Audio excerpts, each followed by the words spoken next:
భానుగారు connect అయ్యింది. Okay.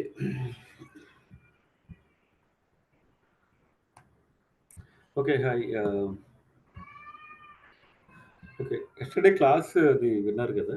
Okay. కొత్తగా ఎవరైనా జాయిన్ అయ్యారా? అది ఈరోజు ఓన్లీ అంటే నిన్న జాయిన్ అయిన వాళ్ళు యాడ్ అయ్యారు మామూలుగా సేమ్. సార్ నేను జాయిన్ అయ్యాను సార్. ఓకే. జ్యోతిష్. అవును sir.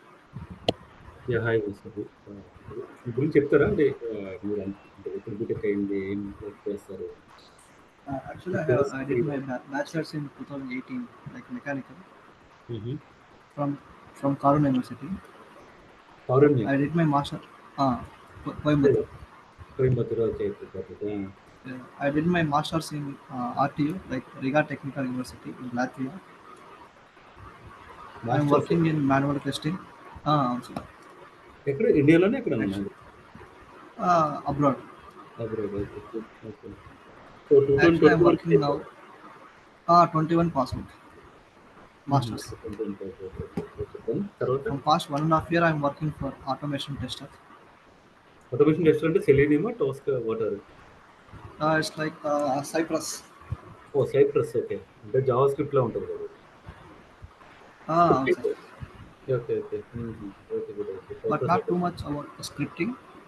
Just like mainly focused on manual testing. Okay. Good. So now I'm planning to change my domain from testing to cybersecurity. Okay. అంటే జనరల్గా ఎనీ స్పెసిఫిక్ రీజన్? అంటే మీరు already cypress లో పని చేశారు కదా, అంటే కొద్దిగా but we need to learn like different languages like coding. Okay. Testing, like we need to learn like at least like 10 to 12 tools. Okay. So main reason, like as I have like mechanical background, so it's not easy to communicate all the course. So it's getting like a bit difficult to learn coding subjects. Coding కదా. Okay. అంటే cypress ఇంకా కొద్దిగా strong tool, ఎందుకంటే general టోస్కా ఉంటుంది కదా, టోస్కా లాంటి tool అయితే drag and drop ఉంటుంది. దీంట్లో టోటలీ డిఫరెంట్. ఆల్మోస్ట్ కోడ్ రాసిన పని అవుతుంది. ఇంకా జావా సెలీనియం వెబ్ డ్రైవర్ వాడినప్పుడు ఎలా ఉంటుందో సైప్రస్ కూడా సేమ్ అలాగే ఉంటుంది. అదంటే అది జావా మీద రాసి జావా స్క్రిప్ట్ మీద రాస్తాం. ఆల్మోస్ట్ కోడింగ్ రాసినట్టే ఉంటుంది. అసలు మీరు సైప్రస్కి ఎందుకు వెళ్ళారంటే ఎవరైనా సజెస్ట్ చేశారు అప్పుడు? అంటే మా బ్రదర్ ఒక అతను సజెస్ట్ చేశారు, అంటే హెల్ప్ చేశారు. ఫుల్ టైమ్ ఆటోమేషన్ పైన వర్క్ చేయలేదు. ఓకే. అంటే మేజర్గా ఎక్కడ సరే ఆటోమేషన్ ఉన్న చోట 80% మాన్యువల్ అని అవుతుంది. అంటే ఇప్పుడు మనం సపోజ్ ఒక కోడ్ రాసి ఆటోమేషన్ రిఫ్రెష్ రన్ చేసినా సరే ఫెయిల్యూర్ కేసెస్ అన్నిటిని మళ్ళీ మనం మాన్యువల్ గా రన్ చేయాల్సింది. మాన్యువల్ నడుస్తుంది కంపల్సరీ. ఓకే. బయట అవుట్ సైడ్ ఆపర్చునిటీస్ తక్కువ అయిపోయినాయి for manual testing, like testing field. Okay. Rising లో ఉన్నప్పుడు టెస్టింగ్ కూడా అంతే రైజింగ్ లో ఉంటుంది. అంటే ఇప్పుడు కంపెనీలు కొత్త బడ్జెట్ రిలీజ్ చేయట్లేదు, కొద్దిగా యూఎస్ లో కొద్దిగా ఫైనాన్షియల్ ఇన్స్టేబుల్ ఉంటుంది. సో డెవలప్మెంట్ కొత్త బడ్జెట్ రిలీజ్ చేయకపోతే టెస్టింగ్ కూడా కొత్త బడ్జెట్ రాదు. ఈవెన్ యూరోపియన్ కంట్రీస్ కూడా అలాగే ఉన్నాయి. యూరోపియన్ కంట్రీస్ మరి ఘోరం లేదు అసలు. ఇంకా యూఎస్ పర్లేదు, ఇండియా చాలా బెటర్. అంటే ప్రజెంట్ నేను వచ్చి Malta sir. Okay sir. Next ఇంకెవరు ఉన్నారు సార్? నేను మాట్లాడచ్చా? జగదీష్ చెప్పచ్చు. అదే నిన్నంతా అసలు వినపడలేదు కదా నీ వాయిస్. అవును సార్, నాది అది మామూలుగా headset problem. Okay. Jagadish Jagadish sir నాది సిఏ ఇంటర్ అయిపోయింది అనమాట. CA inter, okay.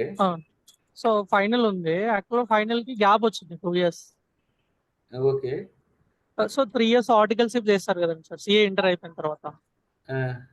So articleship 3 years ఉంది, మళ్ళీ నాకు 2 years ఎక్స్పీరియన్స్ కావాలి. ఓకే. సో అదేమన్నా ప్రొవైడ్ చేయగలుగుతారా సార్? ఏది ఎక్స్పీరియన్స్ అనేది సెపరేట్ థింగ్. ఓకేనా? అవునా? దీని గురించి నాకు కొంచెం ఐడియా ఉంది సార్. సాక్ యాక్స్ గురించి యూట్యూబ్ లో చూస్తుంటా. గుడ్ అయితే user provisioning, user due provisioning, highly privileged access. Access management, logical access management, తర్వాత ఇన్సిడెంట్ మేనేజ్మెంట్ ఒకటి, చేంజ్ మేనేజ్మెంట్ ఒకటి. ఓ నైస్ అయితే. Okay, good. యూట్యూబ్ లో చూసి నేర్చుకున్నాను అనమాట. బట్ నాకు ఏంటంటే ఎంటైర్ గా కోర్స్ మీద అవగాహన రావట్లేదు. అంటే బేసిక్‌గా యూట్యూబ్‌లో ఉన్న వీడియోస్ అన్ని ఎలా ఉంటాయంటే, ఆ పర్టిక్యులర్ ప్రాసెస్ గురించి ఎక్స్‌ప్లెయిన్ చేసినట్టు ఉంటది. అంటే మేజర్‌గా మనకసలు మనం ఎవరికి ఆడిటింగ్ చేస్తున్నాము, ఎందుకు ఆడిటింగ్ చేస్తున్నాము, అసలు ఆ ఆడిటింగ్‌కిని ఇప్పుడున్న కరెంట్ ప్రాసెస్‌కి అసలు ఏంటి సంబంధము.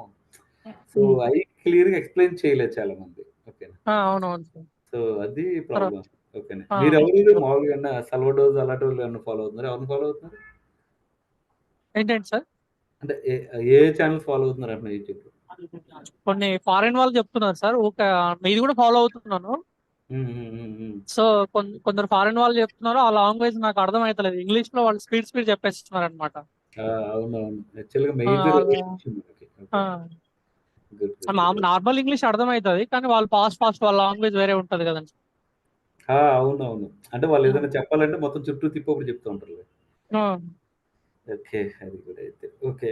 అంటే ఒక ఓకే. సరే అయితే బానే ఉంది. కానీ మీకసలు యాక్చువల్‌గా అంటే మీకు డిగ్రీ అయినట్టా? ఎలా కన్సిడర్ చేయాలి నేను? డిగ్రీ అయిపోయింది సార్. డిగ్రీ బేస్ మీద పెట్టినా పర్లేదు. డిగ్రీ అంటే 2017 ఆ! 17లో అయిపోయింది. ఓకే. ఏం డిగ్రీ అది? బీకామ్. ఓకే. ఆల్రెడీ డిగ్రీ అయిపోయింది. తర్వాత మళ్ళీ సీఏ చేస్తున్నారు మీరు. అవును. ఓకే. అందులో సీఏ ఎంటర్ అయిపోయింది. ఆ తర్వాత ఒక 3 ఇంకోటేదో చేశారు. అది అంతే కదా? ఆడిటర్ కింద వర్క్ చేస్తాం 3 years. ఓహో! ఓకే. గుడ్ అయితే. ఓకే. ఓకే. అయితే మీకిది కొంచెం రెలెవెంట్‌గానే ఉంటది. But end of the day ఇదంతా ఐటీ అసెట్స్ రిలేటెడ్. అవునవును. ఫైనాన్షియల్ మేనేజ్మెంట్ లేదంటే ఫైనాన్షియల్ ఆడిటర్ కాదు ఇది యాక్చువల్‌గా. ఓకే. అవును. బట్ మీకిది అంటే కొంచెం రెలెవెంట్‌గా ఉంటుంది. మీకు కొంచెం యాడెడ్ అడ్వాంటేజ్ కూడా. ఓకే. ఆ, ఓకే. జేమ్స్. మొత్తం మీదైతే నిన్న మిస్ అయ్యి ఈ రోజు కనెక్ట్ అయ్యారైతే ఎట్లాగట్లా. అవునవును సార్. నైస్. ఓకే. ఇంకేం డౌట్‌లున్నాయా? క్వెషన్‌లున్నాయా? ఇంకేం లేవు. ఓకే. గుడ్ అయితే. Right. Okay. Nice. Thank you. Okay. Okay. ఇంకెవరైనా ఉన్నారా? ఓకే. దెన్ అయితే యాక్చువల్‌గా జస్ట్ అంటే నిన్న దాన్ని ఒక ఓవర్ చేసి ఓకేనా.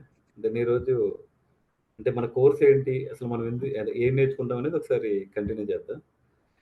సో, యస్టర్‌డే ఇది డిస్కస్ చేసామనమాట. అంటే ఆడిటింగ్ అంటే ఏంటి? మనం ఐటీ అసెట్స్ ఆడిటింగ్ చేస్తామని చెప్తామనమాట. అందుకని ఐటీ అసెట్స్ అంటే ఏంటి?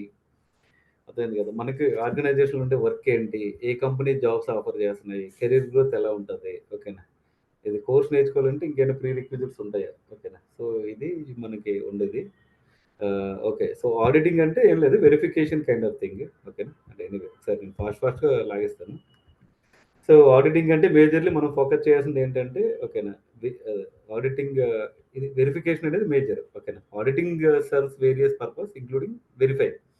ఆడిటింగ్ చేయడం అంటే నథింగ్ బట్ టెస్టింగ్ అనుకోవచ్చు. బట్ టెస్టింగ్‌కి ఇది వెరిఫైయింగ్ అంటారనమాట. ఓకేనా. సో, వెరిఫికేషన్‌లో ఉంటది. ఓకేనా. What is the verification? Actual auditing అయితే ఫైనాన్షియల్ స్టేట్‌మెంట్‌ని దాని యొక్క యాక్యురసీని వెరిఫై చేస్తాము. అదే మన ఐటీ అసెట్స్ అయితే ఐటీ అసెట్ రిలేటెడ్ ప్రాసెస్ లేదంటే దాని కాంప్లెయిన్స్ అయి ఉంటాయి కదా! దాన్ని మనం ఆడిటింగ్ చేస్తాం అనమాట. ఓకేనా. సో, ఇక్కడొస్తే detecting and preventing the fraud. ఎందుకు మనం ఆడిటింగ్ చేస్తాం అంటే detecting and preventing the fraud. And next ఏం చేస్తే assessing the compliance and global regulatory requirements. Okay. అంటే జనరల్‌గా ఏంటంటే ఎనీ ఆర్గనైజేషన్ రన్ అవ్వాలంటే దాని ఆర్గనైజేషన్ అంటే ఏ డొమైన్‌లోకి వస్తదో డొమైన్ రిలేటెడ్ అండ్ ఏ కైండ్ ఆఫ్ బిజినెస్ చేస్తుందో బిజినెస్ రిలేటెడ్ లేదంటే ఎనీ అన్ని కంపెనీలు ఫాలో అవుతున్న కొన్ని రెగ్యులేటరీ మ్యాండేటరీస్ ఉంటాయన్నమాట. ఓకేనా. So hello. ఓకే. ఆ రెగ్యులారిటీ రిక్వైర్మెంట్స్ ఉంటాయి గదా! అయన్నీ ఫాలో అవుతుందా లేదా? లేదంటే దాని రిలేటెడ్ ఓకేనా. కంప్లెయింట్స్ ఫాలో అవుతుందా లేదా చూసుకొని అండ్ మనం అది యొక్క ఇంటర్నల్ కంట్రోల్స్ అన్ని ఎవాల్యుయేట్ చేసి అంటే వెరిఫై చేసిండట. ఎవాల్యుయేషన్ అంటే వెరిఫై చేసి వాళ్ళకి ఒకవేళ ఇంకేమైనా కంట్రోల్స్ కావాలా? అర్థమైంది గదా! కంట్రోల్స్ కావాలంటే ఏ కంట్రోల్స్ మనం రికమెండ్ చేయడము. లేదంటే ఆడిటింగ్ చేసిన తర్వాత వాళ్ళకి ఎక్కడైతే గ్యాప్స్ ఉన్నాయి. ఆళ్ళు ఎక్కడెక్కడ ఇంప్రూవ్‌మెంట్ చేయొచ్చు అనే దాన్ని మనం వాళ్ళకి రికమెండ్ చేస్తాం. ఓకేనా. అంటే మనం ఆడిటింగ్ అంతా అయిపోయిన తర్వాత ఆడిట్ రిపోర్ట్ ఒకటి ఇస్తాము. ఆడిట్ రిపోర్ట్‌తో పాటు రికమెండేషన్స్ దాన్ని మనం ఒపీనియన్స్ అంటాం అన్నమాట. ఓకేనా. ఆడిటర్ ఒపీనియన్స్ అనేది మనం పంపిస్తాం అన్నమాట. ఓకేనా. సో, ఇది యాక్చువల్ ఆడిటింగ్ అంటే.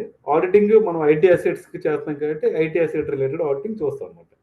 ఇప్పుడు మామూలుగా మేజర్‌గా ఐటీ అసెట్స్ అంటే ఏంటి అనేది మనకు ముందు తెలియాలి. ముందు తెలిస్తే దాని ప్రకారమే ఏ కైండ్ ఆఫ్ ఐటీ అసెట్స్‌ని మనం ఏ కైండ్ ఆఫ్ ప్రాసెస్‌ని ఆడిటింగ్ చేస్తామో తెలుస్తది. ఇప్పుడు హార్డ్వేర్ ఉంటాయి. హార్డ్వేర్ అంటే మనకి ఫిజికల్ డివైజెస్ ఉంటాయి కదా! ఫిజికల్ డివైజెస్ అన్నిటిని హార్డ్వేర్ అసెట్స్ అంటారు. ఫిజికల్ డివైజెస్ అంటే మనం వాడే ల్యాప్‌టాప్, అంటే మనం వాడాల్సిన సర్వర్స్, నెట్వర్కింగ్ ఎలా ఉంది? అర్థమైంది కదా! దాని రిలేటెడ్ సర్వర్స్ ఏంటి? మనం స్టోరేజ్ ఎక్కడ చేస్తున్నాము? ఓకేనా? లేదంటే అర్థమైంది కదా! బ్యాకప్ అంతా ఎక్కడ చేస్తున్నాము? లేదంటే మన ప్రాసెస్ అంతా కంటిన్యూ అవ్వడానికి నెట్వర్క్ ఏం వాడుతున్నాము? ఆ నెట్వర్క్ రిలేటెడ్ థింగ్స్ వైఫై ఏముంది? లేదా రౌటర్స్ ఏమున్నాయి? దాని స్విచెస్ ఏముంటాయి? అండ్ మనకి ప్యాకెట్ అంతా మూవ్ అవుతున్నప్పుడు మన ఫైర్ వాల్‌లో ఏమేం పాలిసీలు రాసాము? లేతే ఇంట్రూషన్ డిటెక్షన్ సిస్టమ్ ఉంటది. లేతే ప్రాక్సీ సర్వర్స్ ఉంటాయి మనకి. ఓకేనా? లేదంటే ఏమంటారు దాన్ని, ఎండ్ పాయింట్ అంటే మనం వాడే ల్యాప్‌టాప్. ఎండ్ పాయింట్ మేనేజ్మెంట్ అంటే యాంటీ వైరస్ ఏం వాడుతున్నాము. ఓకేనా? సో, లేదంటే మనం మెయిల్ కమ్యూనికేషన్ వాడుతుంటే అవుట్‌లుక్ వాడతాము. అవుట్‌లుక్ వాడుతుంటే అర్థమైంది కదా! అది సాఫ్ట్‌వేర్‌లోకి వస్తది. అవుట్‌లుక్ రిలేటెడ్‌గా డేటా ప్రాపర్‌గా ఎళ్తుందా లేదా? అసలు సెక్యూరిటీ అంటే ఏంటి? సెక్యూరిటీలో అసలు కంపల్సరీ ఫాలో అవ్వాల్సిన థింగ్స్ ఏంటి? ఓకేనా? అంటే ఒకవేళ మనం ఏదైనా అప్లికేషన్ డెవలప్ చేస్తే, ఆ అప్లికేషన్ ద్వారా డేటా తీసుకొని దాన్ని మళ్ళీ డేటాబేస్‌లో స్టోర్ చేస్తుంటే, అప్లికేషన్ నుంచి డేటాబేస్‌కెళ్ళేటప్పుడు వాటి కనెక్షన్స్ ఎలా ఎస్టాబ్లిష్ చేసాము? అయి సెక్యూర్ కనెక్షన్సా కాదా? ఓకేనా? సో, అండ్ ఒకవేళ డేటా స్టోర్ చేస్తే డేటాబేస్ సెక్యూరిటీ కరెక్ట్‌గా ఫాలో అవుతుందా లేదా? నెట్వర్కింగ్ ఉంటది. అంటే ఈ ఈ ఫిజికల్ డివైజెస్ అన్నిటికి నెట్వర్క్ కనెక్టివిటీ ఉంటది కదా! So, something like routers, switches, firewalls ఇయన్నీ కరెక్ట్‌గా సెట్ చేసారా లేదా? మనం అది సెక్యూర్‌డా కాదా? అనేది, లేదంటే మనం పనిచేసే ఎంప్లాయీస్ సెక్యూర్‌డా కాదా? సరే, ఇయన్నీ ఐటీ అసెట్స్‌లోకొస్తాయి. ఈ అసెట్స్ అన్నిటిని ఓకేనా, మనం ఏం చేయాలంటే ఓకేనా, మనం ఆడిటింగ్ చేయాలి. ఆడిటింగ్ చేయడం అంటే నేనేం చెప్పాను? Verifying the existence of the things and దాని రిలేటెడ్ ప్రాసెస్‌లు ఏమున్నాయి? దాని రిలేటెడ్ లొకేషన్ ఏంటి? దాని అసెట్స్ ఏంటి అనేది వెరిఫై చేస్తాం. ఇక్కడ రాసింది సేమే ఇన్ ద అదే దాని ముందు స్లైడ్‌లో ఉన్నది. Accuracy of the IT asset records. అది యాక్యురసీ. వెరిఫై అయిన తర్వాత accuracy, complaints and regulatory follow అవుతుందా లేదా? లేదంటే యాక్చువల్‌గా వాటికైనా ఆల్రెడీ రిస్క్ ఉంటాయి. మనం ఐడెంటిఫై చేసిన తర్వాత రిస్క్ ఉంటాయి కాబట్టి, ఆ రిస్క్‌ని ఎలా మిటిగేట్ చేయాలి? మిటిగేట్ చేయడానికి మనం ఏమన్నా సజెషన్స్ ఇస్తాము. ఓకేనా? సో, అండ్ ఇయన్నీ ఎందుకు చేస్తామంటే to identify the fraud and to mitigate the risk అన్నట్టు. ఓకేనా? సో, భాను గారు సారీ అండి. స్క్రీన్ షేర్ చేస్తున్నారా మీరు? మాకు కనిపించట్లేదు. స్క్రీన్ షేర్ చేయలేదు. Sorry for that. Okay. Thank you. Thanks. Screen share చేసినందుకు. Don't fill the sharing options. Multiple participants can share simultaneously. One participant can share. Okay. Direct sharing కొట్టాము. Okay. Selection and share. Okay. Okay. ఇప్పుడు visible అవుతుందా? Yeah! Sure.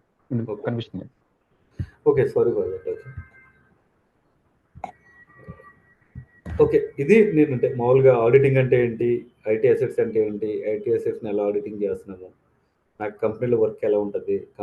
ఏ కంపెనీలో jobs ఉన్నాయి? నా career growth ఎలా ఉంటది?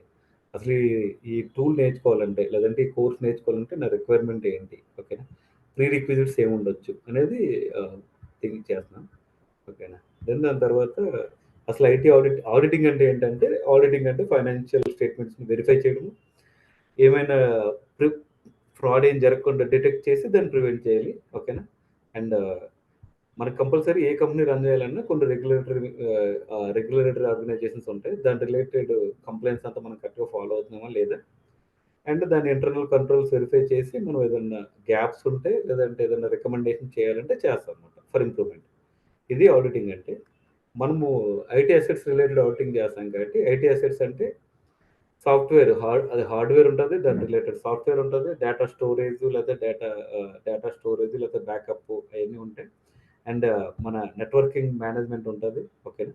And we can say like మన employees ఉంటారు. వీళ్ళందరూ మనకి యాక్చువల్‌గా అసెట్స్ కింద కన్సిడర్ చేస్తామన్నమాట. ఓకేనా? సో, హార్డ్‌వేర్ ఉంటది. సాఫ్ట్‌వేర్ ఉంటది. సాఫ్ట్‌వేర్ అంటే అప్లికేషన్స్ ఉంటాయి. థర్డ్ పార్టీ అప్లికేషన్స్ ఉంటాయి. మనం డెవలప్ చేసిన అప్లికేషన్స్ ఉంటాయి. మనం ఇది డెవలప్ చేసిన అప్లికేషన్ ఏదో ఒక ఓఎస్ మీద ఏస్తాము. దాని రిలేటెడ్ సర్వర్ మీద ఏస్తాము. సపోజ్ టామ్ క్యాట్ సర్వరు, లేదంటే ఇంకో సర్వరు ఇయన్నీ ఉంటాయి. హార్డ్‌వేర్‌కి వచ్చేటప్పటికి ఓకేనా, దాని ఫిజికల్ డివైజెస్, కంప్యూటర్స్ ఓకేనా, అయన్నీ ఉంటాయి. డేటా సెట్ అంటే డేటాబేస్ రిలేటెడ్ థింగ్స్ అన్నీ దీంట్లో అంటే స్టోరేజ్, డేటాబేస్ సంథింగ్ అయితే. అండ్ నెట్వర్కింగ్ వస్తే networking related routers, switches, firewall, end point access management, EPM tools, so, SIM tools ఉంటాయి. ఓకేనా? లేదంటే ఇంకా సర్వర్స్ ఉంటాయి. ఆ సర్వర్ రిలేటెడ్ అన్నిటిని నెట్వర్కింగ్ అసెట్స్ అంటారు. ఇంకా హ్యూమన్ రిసోర్స్ అంటే ఈ పీపుల్ ఎవరైతే వర్క్ చేస్తున్నారో దాని మీద వాల్ రిలేటెడ్ యాక్సెస్ మనకి ఐటీ అసెట్ కింద కన్సిడర్ చేస్తాం. ఓకే, సో ఈ ఐటీ అసెట్స్ మనం ఏం చేస్తాం, వెరిఫై చేయాలి. అంటే ఐటీ అసెట్స్ రిలేటెడ్ ప్రాసెస్ ఏంటి, ఆ ప్రాసెస్ని వెరిఫై చేయాలంటే దాని రిలేటెడ్ కంట్రోల్స్ ఏంటి, దాని కంట్రోల్ అట్రిబ్యూట్స్ ఏంటి అనేది మనకు తెలియాలన్నమాట. Okay, and ensuring the accuracy, దాన్ని అంటే మనకు ఇచ్చిన ఏమంటారు దాన్ని వెరిఫై చేయమని ఇచ్చిన ఐటీ అసెట్స్ యొక్క process related records or evidences అవి కరెక్ట్గా ఉన్నాయో లేదో మనం దాన్ని ఏంటారు దాన్ని యాక్యురసీ అండ్ కంప్లీట్నెస్ అనే వర్డ్ ఉంటుంది, అదే కదా, యాక్యురసీ అండ్ కంప్లీట్నెస్ వెరిఫై చేస్తాం. ఓకేనా, అండ్ ఇది కంప్లైన్స్ ఫాలో అవుతుందా లేదా, లైసెన్స్ అగ్రిమెంట్స్ అన్ని ఫాలో అవుతుందా లేదా, రెగ్యులేటరీ కంప్లైంట్స్ అన్ని ఫాలో అవుతుందా లేదా, ఇవన్నీ మనం వెరిఫై చేస్తాం అన్నమాట. ఓకేనా, తర్వాత బేస్డ్ ఆన్ ఎవల్యూటింగ్ ద ఆడిటింగ్ మనం ఏం చేస్తామంటే రిస్క్స్ ఏమి ఉంటే వాళ్ళకి నోటిఫై చేసి దాని మిటిగేషన్ ప్లాన్ చెప్తాం.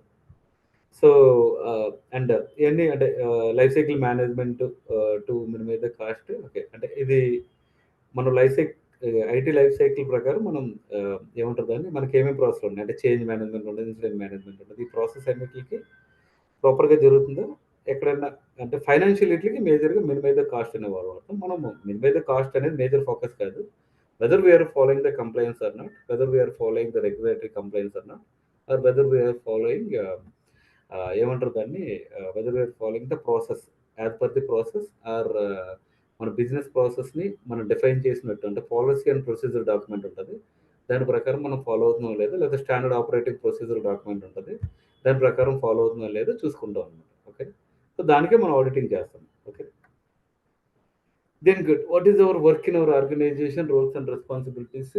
మన వర్క్ ఏంటంటే మన ఐటీ అసెట్స్ని ఆడిట్ చేస్తున్నాం. ఐటీ అసెట్ని ఆడిట్ చేయాలంటే దాని ప్రాసెస్ తెలియాలి. అంటే వాళ్ళు సపోజ్ ఇప్పుడు ఒక ఫైర్ వాల్ ఉంది, ఒక ఫైర్ వాల్కి ఓకేనా కొన్ని పాలసీస్ క్రియేట్ చేస్తాం, మనం క్రియేట్ చేయాలి. ఆల్రెడీ ఫైర్ మీద పనిచేసి అడ్మిన్స్ ఉంటారు, ఆ ఫైర్ వాల్ అడ్మిన్ దాని పాలసీస్ కరెక్ట్గా ఎస్టాబ్లిష్ చేస్తున్నాడా లేదా, ఐపీ వైట్ లిస్టింగ్ అంటే ఏ వెబ్సైట్ని అలౌ చేయాలి, ఏ వెబ్సైట్ని అలౌ చేయకూడదు అనేది మనం ఆల్రెడీ పాలసీస్ డాక్యుమెంట్లో డిఫైన్ చేసినట్టే మనం చేస్తున్నాడా లేదా. ఓకే, అండ్ ఇంకోటి ఏంటి వైట్ లిస్టింగ్ ఆఫ్ ఐపీ అడ్రస్లు, ఏ ఐపీ నుంచి ట్రాఫిక్ని అలౌ చేస్తున్నాం, ఇన్బౌండ్ ట్రాఫిక్ అంటే లోపలికి వచ్చే ట్రాఫిక్ని లోపలికి వచ్చే ట్రాఫిక్ ఏంటి, అవుట్బౌండ్ ట్రాఫిక్ అంటే బయటకు వెళ్ళే ట్రాఫిక్ ఏంటి. సపోజ్ మన ఎండ్ పాయింట్ నుంచి అంటే మన ల్యాప్టాప్ నుంచి మనం ఏ వెబ్సైట్ పడితే వెబ్సైట్ యాక్సెస్ చేస్తున్నామా, లేదంటే ఏ ఐపీని యాక్సెస్ చేస్తున్నామా, సో దాని రిలేటెడ్ కంట్రోల్స్ అన్ని అంటే అది పబ్లిక్ ఐపీనా లేదంటే ప్రైవేట్ ఐపీనా, మన organization with in the organization ఐపీనా కాదా, లేదంటే బయట ఏదైనా వెబ్సైట్ అంటే సెకండ్సీ లైక్ మాల్వేర్ రిలేటెడ్ వెబ్సైట్, లేదంటే ఎనీ డ్యామేజ్ కాజింగ్ వెబ్సైట్ని లేదంటే దాని ఐపీని యాక్సెస్ చేస్తున్నాం లేదని వెరిఫై చేసుకుంటూ ఉంటాం. ఓకే, సో అదే వాడు ఫైర్ వాల్ వాడిది. ఇదంతా వాడు టైం టు టైం కరెక్ట్గా చేస్తున్నాడా లేదా, ఏదైనా బగ్ ఐడెంటిఫై చేయగానే ఇమీడియట్గా పాలసీ క్రియేట్ చేస్తున్నారా లేదా. ఓకేనా, ఒక డెవలపర్ ఉన్నాడు అనుకోండి, ఓకేనా, ఆ డెవలపర్ చేంజ్ అంటే ఒక యూజర్ స్టోరీ పెట్టుకుని అప్లికేషన్ డెవలప్ చేస్తారు. అప్లికేషన్ డెవలప్ చేయాలంటే డెవలప్మెంట్ టీం ఉండాలి, టెస్టింగ్ టీం ఉండాలి, అంటే డిప్లాయ్ చేసేయడానికి డిప్లాయ్మెంట్ టీం ఉండాలి, అండ్ అది డిప్లాయ్ చేసిన తర్వాత ఆ ప్రాసెస్ అంతా కరెక్ట్గా రన్ అవుతుందా లేదో తెలియడానికి ఒక ఆపరేషన్స్ టీం ఉండాలి. సో ఎస్డిఎల్సి లైఫ్ సైకిల్ కరెక్ట్గా ఫాలో అవుతున్నారా లేదా, ఎస్టిఎల్సి లైఫ్ సైకిల్ కరెక్ట్గా ఫాలో అవుతున్నారా లేదా, డిప్లాయ్మెంట్ చేయడానికి ఓకేనా ఐటీఎస్ఎం ప్రాసెస్ కరెక్ట్గా ఫాలో అవుతున్నారా లేదా, ఆపరేషన్ ప్రాసెస్ అంటే స్టాండర్డ్ ఆపరేటింగ్ ప్రొసీజర్ ప్రకారం ప్రాసెస్ని కరెక్ట్గా ఫాలో అవుతున్నారా లేదా, అవన్నీ వాళ్ళ రిలేటెడ్ పారామీటర్స్ని మనం వ్యాలిడేట్ చేస్తాం.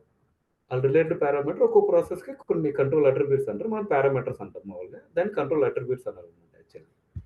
సో అది మనకేమొస్తుంది, మనకు ఒక చెప్పాలంటే ఒక పలానా కంపెనీకి వెళ్ళి ఆడిట్ చేయమండి అంటే, లేదా పలానా కంపెనీని కనెక్ట్ అయ్యి వాళ్ళ రిపోర్ట్లు తీసుకుని దాన్ని ఆడిట్ చేయండి అని వస్తుంది.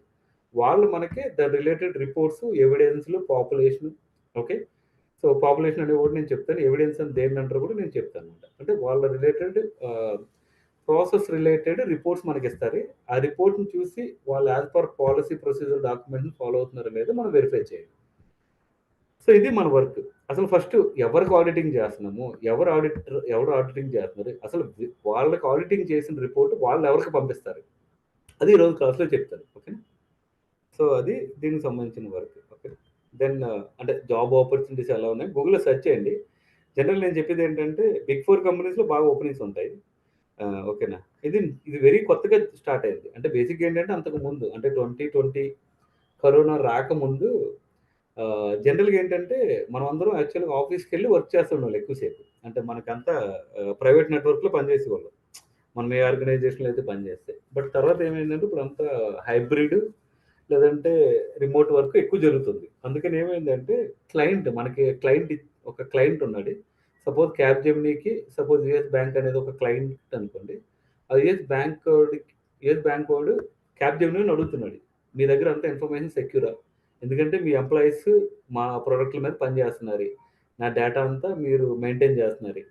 నా దగ్గర అంటే నేను కావాల్సిన అప్లికేషన్‌లన్నీ మీరే దాని సాఫ్ట్‌వేర్ రిలేటెడ్ లేదంటే దాని హార్డ్‌వేర్ రిలేటెడ్ థింగ్స్ మీరు మెయింటైన్ చేస్తున్నారు కాబట్టి, అసలు మీ దగ్గర నా డేటా సెక్యూరా కాదనేది వెరిఫై చేసుకుంటాకే ఎక్కువ శాతం పెరిగిందనమాట అది. అందుకని ఏం చేస్తున్నారంటే కంపల్సరీ ఆడిటింగ్ చేయమని అడుగుతున్నారనమాట. ఆడిట్ రిపోర్ట్ కూడా అడుగుతున్నారు. దాన్నే మేబీ ఆడిటింగ్ రిపోర్ట్ అంటారు. కొంతమంది ఐటీజీసీ రిపోర్ట్ అంటారు. ఐటీ జనరల్ కంట్రోల్ రిపోర్ట్ లేదంటే సాక్ రిపోర్ట్ అని కొంతమంది అంటారు. లేదంటే ఐఎస్ఓ 27001 రిపోర్ట్ అని కొంతమంది అంటారు. ఓకే.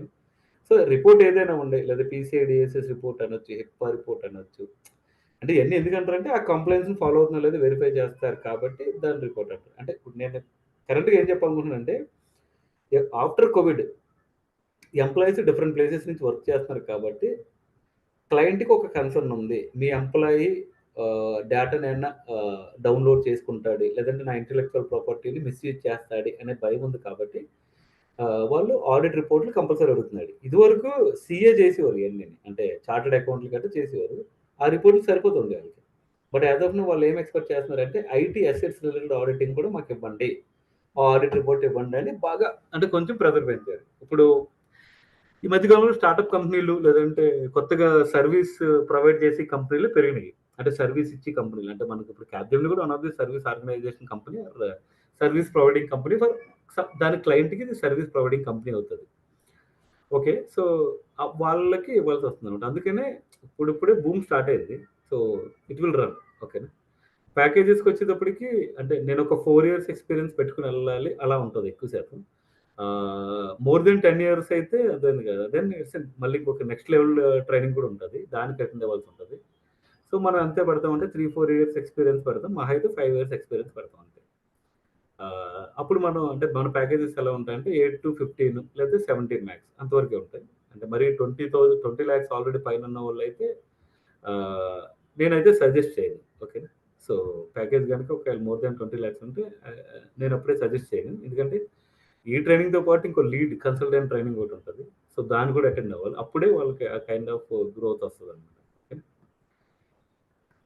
సో, అది. సో, దీనికి ప్రీ రిక్విజిట్స్ ఏమున్నాయంటే అంటే జనరల్‌గా మనకి కొద్దిగా ఎక్సెల్ అండర్‌స్టాండింగ్ ఉండాలి. అండ్ కమ్యూనికేషన్ బాగా ఉండాలి. ఇదేమి కోడింగ్ ఏమి ఉండదు. అసలు ముందు టూలే వాడము. మోస్ట్‌లీ ఎక్సెల్ మీద వర్క్ చేస్తాం. ఒక చిన్న టూల్ రాండమైజర్ అనే టూల్ వాడతాము. So, any degree is eligible. ఎందుకంటే బికాజ్ కామర్స్ వాళ్ళు ఎక్కువ దీంట్లోకి మూవ్ అవుతారు. ఎందుకంటే బికాజ్ వాళ్ళు ఆడిటింగ్ సబ్జెక్ట్ అన్ని వాళ్ళు మూవ్ అవుతారు.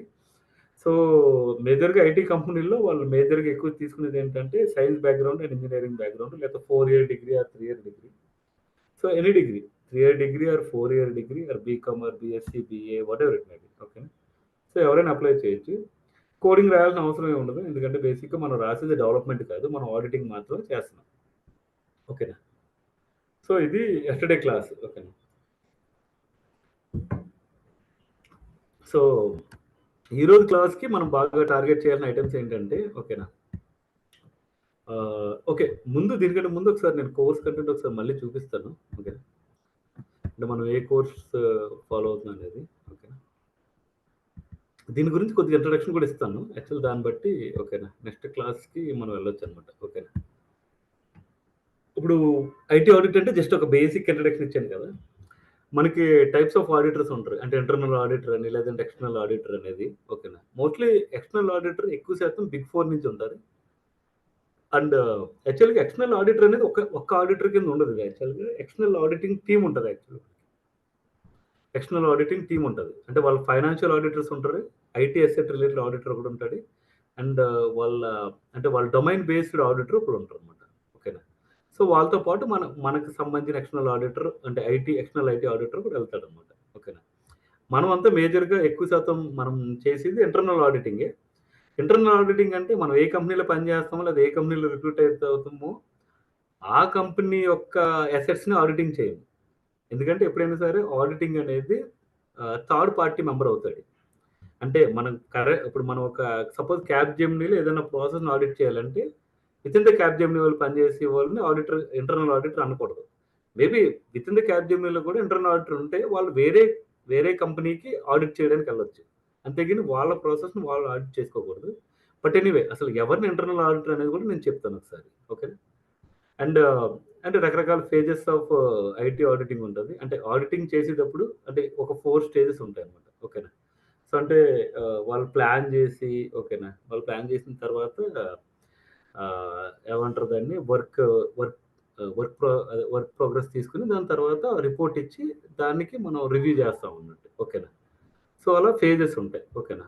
ఆడిట్ ఒపీనియన్స్ అంటే వన్స్ ఒకసారి మనం ఆడిట్ చేసిన తర్వాత ఓకేనా, వన్స్ ఒకసారి మనం ఆడిట్ చేసిన తర్వాత ఫైనల్గా మనం ఒక ఒపీనియన్ షేర్ చేస్తాం. ఓకేనా. అంటే దానికి కూడా ఒక 4 లెవెల్స్ ఆఫ్ ఒపీనియన్స్ ఉంటాయి. ఓకేనా. సో రకరకాల ఒపీనియన్స్ ఉంటాయి. ఒక 4 ఒపీనియన్స్ మేజర్గా షేర్ చేస్తాము. ఆ 4 ఒపీనియన్స్ ఏంటి, అవి ఎందుకు ఇవ్వాలి, ఎప్పుడు ఇవ్వాలి అనేది కొంచెం ఆడిటింగ్ బాగా దిగిన తర్వాత చెప్తాను. ఓకేనా. అంటే ఒపీనియన్స్ నేను ముందే చెప్పేస్తాను. బట్ దాన్ని గుర్తుపెట్టుకుంటాం కంటే కూడా ఏ టైంలో ఏ కైండ్ ఆఫ్ ఒపీనియన్స్ ఇస్తారనేది నేను అదేంటి కదా ఒక కొంచెం కోర్స్ కంప్లీట్ అయిన తర్వాత చెప్తాను అనమాట. మనకి ఈ వర్డ్ బాగా important. Absolute and reasonable assurance అనే వర్డ్ వాడతారు. ఓకేనా.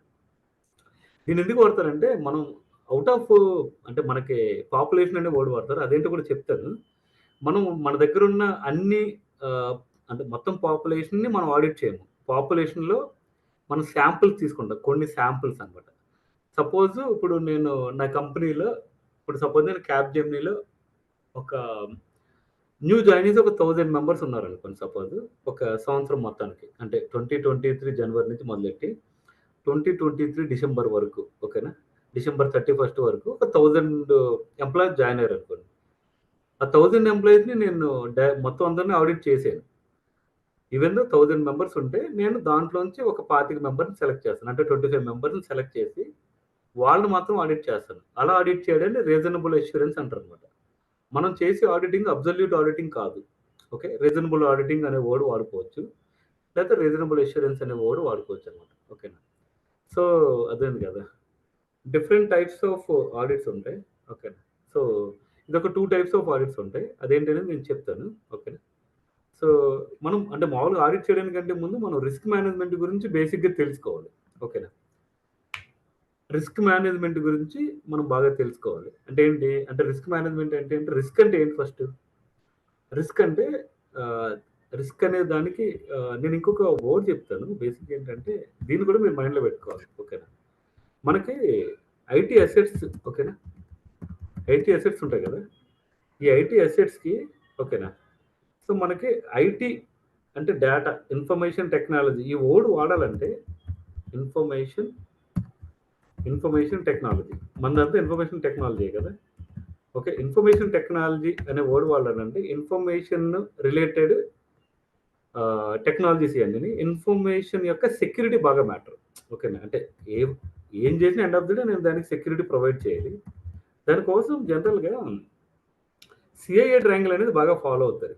సిఐఏ ట్రయాంగిల్ అంటారు. సిఐఏ అంటే కాన్ఫిడెన్షియాలిటీ, తర్వాత integrity, availability, integrity and availability. ఓకేనా. అండ్ అవైలబిలిటీ ఈ 3 కంపల్సరీ ఉండాలి. మనం ఏదైనా జరిగినామండి ఎండ్ ఆఫ్ ది డే ఈ 3 మిస్ అవ్వకూడదు. So confidentiality, integrity, availability. Confidentiality అంటే నేను ఒక మెయిల్ ఎగ్జాంపుల్ చెప్తాను. మెయిల్ ఎగ్జాంపుల్ బట్టి మనం మిగిలింది అర్థం చేసుకోవచ్చు అనమాట. జనరల్గా మనకు డేటా ఎలా ట్రాన్స్ఫర్ అవుతుంది in the form of packets. Okay. మనకి in the form of packets జరుగుతూ ఉంటుంది. అండ్ మనకి ట్రాన్స్ఫర్ అయ్యే ప్రతి మెసేజ్ ఎన్క్రిప్టెడ్ ఫార్మాట్లో ఓకేనా, ఎన్క్రిప్టెడ్ ఫార్మాట్లో ఓకేనా మనకి ట్రాన్స్ఫర్ అవ్వాలి. ఎన్క్రిప్టెడ్ ఫార్మాట్లో ట్రాన్స్ఫర్ అవ్వాలి. ఓకేనా. సో ప్యాకెట్స్ కింద ట్రాన్స్ఫర్ అవుతుంది. సపోజ్ నేను ఒక మెయిల్ పంపించాను. సపోజ్ నేను వెంకట్ సార్కి మెయిల్ పంపించాను. ఓకే. సో నేను అదే అదే కదా ఈరోజు క్లాస్ ఇలా చెప్పానని ఒక మెయిల్ పంపించాను అనుకోండి. అదేంది కదా, అది కంపల్సరీ కాన్ఫిడెన్షియల్గా నా నుంచి వెళ్ళిన మెయిల్ మళ్ళీ ఆయనే చూడాలి. అంతేగాని ఇప్పుడు క్లాస్లో మీరున్న స్టూడెంట్స్ ఉన్నారు కదా, నేను ఆయనకి పంపిస్తే మీకు రాకూడదు ఆ మెయిల్, అంటే మీరు చూడకూడదు అసలు మెయిల్, అంటే మీరు మీరు కనపడకూడదు. అందుకని ఏంటంటే నేను పంపించిన మెయిల్ ఆయన మాత్రమే చూడగలగాలి, ఎందుకంటే నేను పంపించిన మెయిల్ ఆయనకి కాబట్టి. సో దాన్ని కాన్ఫిడెన్షియాలిటీ అంటారు. ఓకేనా. అండ్ ఇంటిగ్రిటీ అంటే ఏంటంటే నేను ఏ మెయిల్ పంపించాను, సపోజ్ నేను ఈరోజు సో క్లాస్ తీసుకున్నాను పంపించాను. సో నేను ఏదైతే పంపించానో అదే డేటా ఆయనకి వెళ్ళాలి. ఓకేనా. జనరల్గా ఏమవుతుంది, మన డేటా మొత్తం మనం పంపించాం ఒక మెయిల్, ఆ మెయిల్ డేటా మొత్తం ప్యాకెట్స్ కింద డివైడ్ అయ్యి ప్యాకెట్స్ రూపంలో ట్రాన్స్ఫర్ అయ్యి మళ్ళీ అవతలకి వెళ్ళిన తర్వాత అంటే సోర్స్ నుంచి డెస్టినేషన్కి వెళ్ళేటప్పుడు, ఓకేనా. సో సోర్స్ నుంచి డెస్టినేషన్కి వెళ్ళే లోపల, ఓకేనా, సోర్స్ డెస్టినేషన్, ఓకేనా, డెస్టినేషన్ ప్రతిసారి సోర్స్ డెస్టినేషన్ ఉండక్కర్లేదు, ఈవెన్ మన డేటాబేస్లో ఉండాల్సిన డేటా కూడా యాజ్ ఇట్ ఈజ్ ఉండాలి. సో సోర్స్ నుంచి డెస్టినేషన్కి వెళ్ళే లోపల ప్యాకెట్ మళ్ళీ ఏమవ్వాలి, రీఅసెంబుల్ అవ్వాలి. అంటే పంపించినప్పుడు ముక్కలు చేసేసి పంపిస్తుంది, యువతల నుంచి వెళ్ళిన మెయిల్ అవతల మళ్ళీ సేమ్ యాజ్ ఇట్ ఈజ్ ఫార్మేట్లో అసైన్ అవ్వాలి, అంటే అలైన్ అవ్వాలి. ఓకేనా. సో లేదంటే ప్యాకెట్ అని క్లబ్ అవ్వాలి. అలా క్లబ్ అయ్యి నేను ఏ డేటా అయితే పంపించానో, అంటే అదే కదా, దీన్ని డేటా ఇంటిగ్రిటీ అనే వర్డ్ బాగా వాడతారు. ఓకేనా. డేటా ఇంటిగ్రిటీ అనే వర్డ్ని బాగా వాడతారు అనమాట. ఓకేనా. ఇంటిగ్రిటీ అంటే డేటా ఇంటిగ్రిటీ. డేటా ఇంటిగ్రిటీ అంటే hi sir how are you, నేను సో క్లాస్ తీసుకున్నానని పంపిస్తే యాజ్ ఇట్ ఈజ్ మెసేజ్ వెళ్ళాలి. అంతేగాని ఇంకా దానికి ఏదో సపోజ్ సార్ నాకు ఇంకా పేమెంట్ రాలేదు అనే ఎక్స్ట్రా మెసేజ్ వెళ్ళకూడదు, లేదంటే నేను పంపించిన మెసేజ్ ఒకటి ఆయనకి వెళ్ళిన మెసేజ్ ఒకటి అయిందనుకో, అది ఇంటిగ్రిటీ మిస్ అయినట్టు అనమాట. సో డేటా ఇంటిగ్రిటీ అనేది చాలా పవర్ఫుల్ వర్డ్.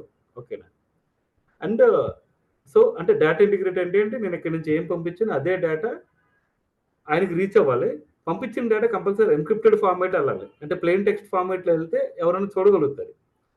సో అందుకని ఎన్క్రిప్టెడ్ ఫార్మాట్లో వెళ్ళాలి. ఓకేనా. ఎన్క్రిప్టెడ్ ఫార్మాట్లో అవతలకి వెళ్ళిన తర్వాత డేటా మొత్తం ప్రాపర్గా ఇంటిగ్రేట్ అవ్వాలి. అంటే ఇంటిగ్రేట్ అని నేను ఏం పంపించిన అదే మెసేజ్ కనపడాలి, ఎక్స్ట్రా మెసేజ్ కనపడకూడదు. అలా అని నేను పంపించిన డేటాలో ఏదైనా డేటా మిస్ అవ్వకూడదు. ఇంటిగ్రేట్ అంటే అదే కదా. సో నేను ఏమైతే స్ట్రింగ్ పంపించానో అదే స్ట్రింగ్ అవతలకి వెళ్ళాలి. ఓకే. నెక్స్ట్ ఏంటి మనకి అవైలబిలిటీ. అవైలబిలిటీ అంటే ఏంటంటే సపోజ్ ఇప్పుడు నేను సార్కు మెసేజ్ పంపించాను, ఓకే, అంటే మెయిల్ పంపించాను. సో ఆయన మళ్ళీ రిఫర్ చేసుకోవాలి. అంటే ఇప్పుడు నా దగ్గర నుంచి వచ్చిన మెసేజ్ ఆయనకి వెళ్ళింది, బట్ ఆయన దగ్గర నుంచి మిస్ అయిపోయింది అనుకోండి, అలా అవైలబుల్గా ఉన్నట్టు కాదు కదా. ఆయన మళ్ళీ ఎప్పుడు మెయిల్ బాక్స్ ఓపెన్ చేసి నా పేరు సెర్చ్ చేసినా సో నేను పంపించిన మెయిల్స్ లిస్ట్ అక్కడ కనపడాలి. అన్లెస్ అంటే ఆయన డిలీట్ చేస్తే డిలీట్ అవ్వాలి. అందుకే నేను పంపించిన మెసేజ్, ఓకేనా, నేను పంపించిన మెసేజ్ డిలీట్ అయిపోయింది అనుకోండి, అంటే వెళ్ళలేదు, దెన్ ఆయనకి కనపడదు. దాన్ని అవైలబిలిటీ అంటారు అనమాట. అంటే అది అవైలబుల్గా లేదు, సో అది అవైలబుల్గా కనపడాలి. సో ఇన్ఫర్మేషన్ టెక్నాలజీ మొత్తం నడిచేదంతా దీని బేస్ మీద. ఒకటి కాన్ఫిడెన్షియాలిటీ, దీన్ని సిఐఏ ట్రయాంగిల్ అని కొంతమంది అంటారు, సిఐఏ ట్రయాడ్ అని కొంతమంది అంటారు. ఓకేనా. So end of the day ఈ మెథడ్ అయితే ఫాలో అవ్వాలి. ఓకేనా. భానుగారు ఒకసారి అవైలబిలిటీ రీక్యాప్. అవైలబిలిటీ అంటే ఏంటంటే యాక్చువల్గా ఇప్పుడు నేను మెయిల్ పంపించాను, ఆయన మెయిల్ బాక్స్కి మెయిల్ వెళ్ళింది. ఓకేనా. ఓకే. సో ఆయన ఓపెన్ చేసి చూసుకున్నాడు. సో అది ఫస్ట్ అవైలబిలిటీ. ఆయన డిలీట్ చేయలేదు ఆ మెయిల్. మళ్ళీ ఏమనుకున్నాడంటే బాను యాక్చువల్ ఎగ్జాక్ట్గా ఏ మెసేజ్ పంపించాడు అదే అని ఒకసారి మళ్ళీ ఓపెన్ చేసి చూసుకున్నాడు. ఇప్పుడు ఈ రోజు ఏ వారం, థర్స్డే కదా, సపోజ్ రేపు ఓపెన్ చేసి చూద్దామంటే మెయిల్ లేదనుకోండి, దెన్ అవైలబిలిటీ మిస్ అయినట్టు. ఓకేనా. సపోజ్ నాకు మేనేజర్ నుంచి ఒక మెయిల్ వచ్చింది, ఈ వర్క్ చెయ్యి, ఈ వర్క్ చెయ్యి, ఈ వర్క్ చేయాలి. సరే నేను చూశాను, అయిపోయింది, ఓపెన్ చేశాను, నేను డిలీట్ ఏం చేయలేదు. నేను మళ్ళీ రేపొద్దున మళ్ళీ డౌట్ వచ్చి అదే 2 వర్క్లు గుర్తున్నాయి, 3వ వర్క్ గుర్తులేదు, ఏంటి ఆ వర్క్ అని చూడాలనుకోండి, అవైలబుల్గా ఉండాలి కదా నాకు, అంటే నా మెయిల్ బాక్స్లో అవైలబుల్గా ఉండాలి. ఓకేనా. ఇదే డేటాబేస్ అనుకోండి, డేటాబేస్లో ఉన్న డేటాని ఎవరైనా చూడాలనుకున్నారు అంటే అది కాన్ఫిడెన్షియల్, అంటే ఒక ప్రాపర్ లాగిన్తో వెళ్ళి ఆ లాగిన్లో ఒక క్వైరీ కొడితే అంతే కదా, క్వైరీ కొడితే వాళ్ళకి మాత్రమే కనపడాలి ఆ డేటా. ఇంకొకటి ఇంటిగ్రిటీ, అంటే అక్కడ ఉన్న డేటా యాజ్ ఇట్ ఈజ్ నాకు డిస్ప్లే చేయాలి, అంతే కదా. ఇంకా అవైలబిలిటీ అంటే నేను ఎప్పుడు వెళ్ళి క్వైరీ రన్ చేసినా నాకు క్వైరీ రిజల్ట్ కనపడాలి. ఓకేనా. సో కాన్ఫిడెన్షియాలిటీ, ఇంటిగ్రిటీ, అవైలబిలిటీ, ఈ మూడిట్ల మీద మొత్తం ఇన్ఫర్మేషన్ టెక్నాలజీ అంతా నడుస్తూ ఉంటుంది. అది అప్లికేషన్ అవనివ్వండి, లేదంటే డేటా ఏమంటారు దాన్ని హార్డ్వేర్ అవనివ్వండి, లేదా ఫిజికల్ నెట్వర్క్ అవనివ్వండి, ఏదైనా ఎండ్ ఆఫ్ ది డే ఈ పర్పస్ సర్వ్ చేయడానికి ఉండాలి. ఈ పర్పస్ సర్వ్ చేయకపోతే అసలు ఇన్ఫర్మేషన్ మిస్ అయిపోయినట్టే. ఇన్ఫర్మేషన్ మిస్ అయిపోతే ఇంకా అది ఇంకా నెక్స్ట్ లెవెల్కి పోతున్నట్టు. ఓకేనా. సో అందుకే మనకి ఈ 3 చాలా ఇంపార్టెంట్ థింగ్స్ అనమాట. ఓకేనా. ఈ మూడిట్లో ఏది మిస్ అయినా అసలు ఈ మూడిట్లో ఏదన్నా మిస్ అయితే ఇంకా అసలు మన ఆడిటింగ్ దాకా రావక్కర్లేదు. అర్థమైంది కదా. ఇంకా అది ఇంకా వేరే లెవెల్లో ఉంటుంది అన్నట్టు. సరే ఎనీవే ఈ సిఏ ట్రయాడ్ లేదా సిఏ ట్రయాంగిల్ అంటారు. ఓకేనా. సో ఇది ఒకటి బాగా గుర్తుపెట్టుకోవాలి మనం. ఓకేనా. దెన్ నెక్స్ట్ మళ్ళీ కంటెంట్కి వస్తున్నాను. ఓకేనా. సో ఈ రిస్క్ అంటే ఏంటి? రిస్క్ అంటే ఏమంటారు దాన్ని? ఓకేనా. దీనికంటే ముందు ఇంకొక వర్డ్ చెప్తాం అనమాట. ఓకేనా. ఓకే. అదేంటంటే రిస్క్ ఉండాలి, వల్నరబిలిటీ ఉండాలి, థ్రెట్ ఉండాలి. ఓకేనా. సో ఇది కూడా చెప్తాను. జనరల్ ఒకసారి ఏంటంటే ఇప్పుడు అర్థం కాకపోయినా పర్లేదు. నేను మళ్ళీ టైం వచ్చినప్పుడు మళ్ళీ ఒకసారి చెప్తాను. ఈ 3 కూడా ఇంపార్టెంటే. అదేంటది?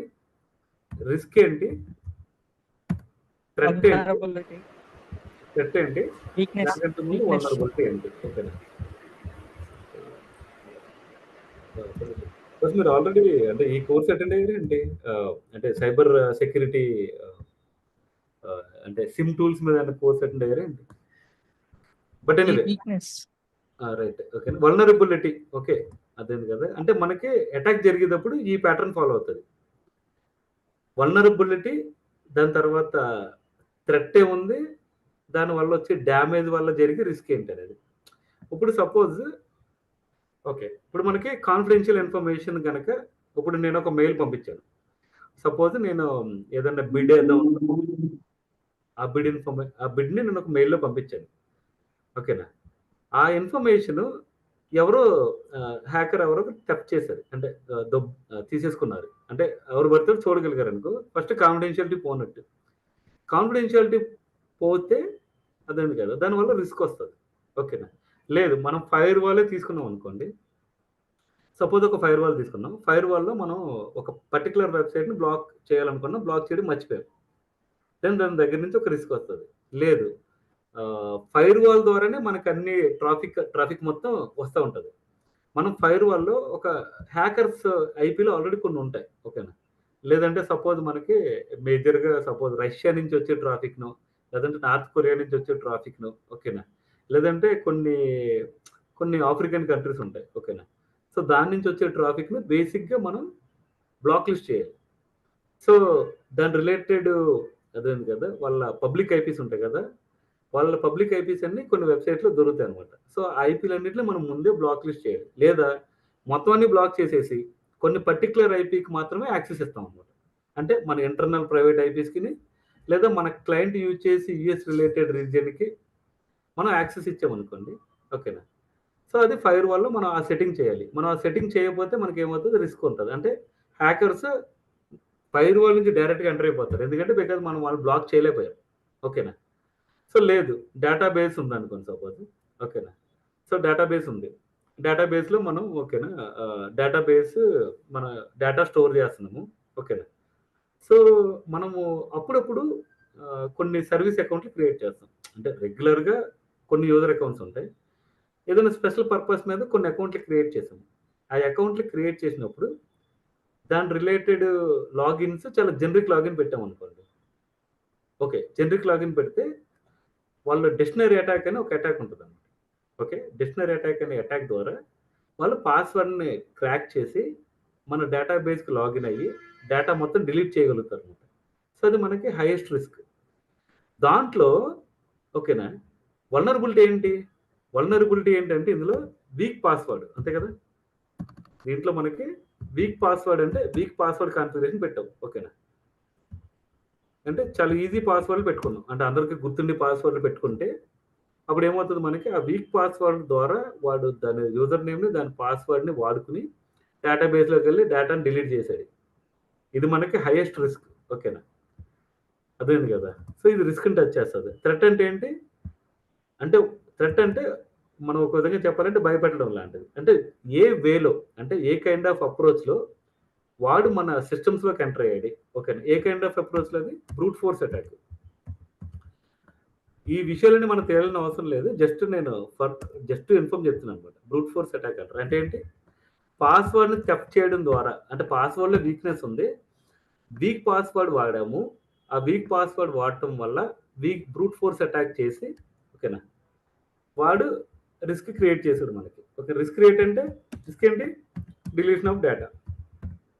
ఓకే, సో డిలీషన్ ఆఫ్ డేటాని రిస్క్ అని అంటారు అనమాట. ఓకేనా. సో ఇవన్నీ జనరల్గా ఏంటంటే సెక్యూరిటీ కాన్సెప్ట్లు. ఇది అప్పుడప్పుడు అవసరమైనప్పుడల్లా అవసరమైనంత వరకు చెప్తాను. బట్ ఇవన్నీ మనకు తెలియాలంటే మేబీ అంత అవసరం లేకపోవచ్చు. మనం ఆడిటింగ్లో ఇదే పని చేస్తామంటే ఆడిటింగ్కి దీనికి అసలు సంబంధం లేదు. బట్ మనకి యాజ్ ఎ సెక్యూరిటీ కన్సల్టెంట్ కింద లేదంటే సెక్యూరిటీ ఆడిటర్ కింద మనం కొద్దిగా టెక్నాలజీ తెలుసుకుంటే బెటర్ అనమాట. నాకు ఐడియా ఉన్నంత వరకు అవసరమైనప్పుడు అవసరమైనంత సెక్యూరిటీ కాన్సెప్ట్లు ఇంక్లూడ్ చేస్తూ ఉంటాను. ఓకేనా. సో ఇది కూడా ఒక పార్ట్ రిస్క్ మేనేజ్మెంట్. ఓకేనా. రిస్క్ ఉంది. సో ఫస్ట్ రిస్క్ మేనేజ్మెంట్ ఉంటుంది. స్టేజెస్ ఆఫ్ రిస్క్ ఐడెంటిఫికేషన్ ఎలా చేయాలి, లేదంటే రిస్క్ అసెస్మెంట్ అంటే ఈ రిస్క్ వల్ల నాకు ఎంత లెవెల్ ఆఫ్ డ్యామేజ్ జరుగుతుంది. ఓకే, ఈ రిస్క్ వల్ల మనకి ఎంత లెవెల్ ఆఫ్ డ్యామేజ్ జరుగుతుంది. మన దగ్గర రిస్క్ ఉందని ఐడెంటిఫై అయింది. ఓకే, దెన్ రిస్క్ ఉందని ఐడెంటిఫై అయిన తర్వాత మనం ఆ రిస్క్ని మానిటర్ చేయాలి. ఒక బెస్ట్ ఎగ్జాంపుల్ ఏంటంటే దీనికి మన కంపెనీ నుంచి ఎంప్లాయ్ వెళ్ళిపోయాడు. ఓకే, మన కంపెనీ నుంచి ఎంప్లాయ్ వెళ్ళిపోయాడు. మనం వాడి యాక్సెస్లన్నీ తీసేయాలి. ఓకే, మన యాక్సెస్లన్నీ తీసేయాలి. బట్ మనమే అంటే బేసిక్ ఏంటంటే యాక్సెస్లన్నీ రిమూవ్ చేసేస్తాం అనుకున్నాం, కానీ కొన్ని యాక్సెస్లు రిమూవ్ అవ్వలేదు. దెన్ మనం ఏం చేస్తామంటే ప్రతిరోజు అంటే జనరల్గా ఓకే పలానా యూజర్ రీసెంట్గా వెళ్ళిపోయాడికి వాడికి అన్ని యాక్సెస్లు రిమూవ్ అవ్వలేదు. ఓకే, మళ్ళీ కూర్చుని ప్రతి అప్లికేషన్లోని యాక్సెస్ రిమూవ్ చేయడానికంటే ముందు ప్రతి అప్లికేషన్కి ఈ పర్టికులర్ యూజర్ సపోజ్ రాహుల్ అనే యూజర్ మన కంపెనీ నుంచి వెళ్ళిపోయాడు. రాహుల్ వెళ్ళిపోయిన తర్వాత కూడా వాడికి కొన్ని అప్లికేషన్ యాక్సెస్ ఉంది. కానీ మనం యాక్సెస్ డీప్రోజనింగ్ చేయాలంటే అంటే తీసేయాలంటే ఇమీడియట్ అప్రూవల్స్ రావాలి. దానికి రిమూవ్ చేయడానికంటే ముందు మనం దాన్ని మానిటర్ చేసుకోవాలి. ఎందుకంటే మన దగ్గర నుంచి వెళ్ళిపోయి ఆల్రెడీ ఒక నెల అయిపోయింది. మనం ఒక నెల దాకా చూసుకోలేదు. ఆ తర్వాత దాన్ని ఐడెంటిఫై చేసాం అనుకోండి, దాన్ని మానిటర్ కూడా పెట్టాలి. ఓకేనా.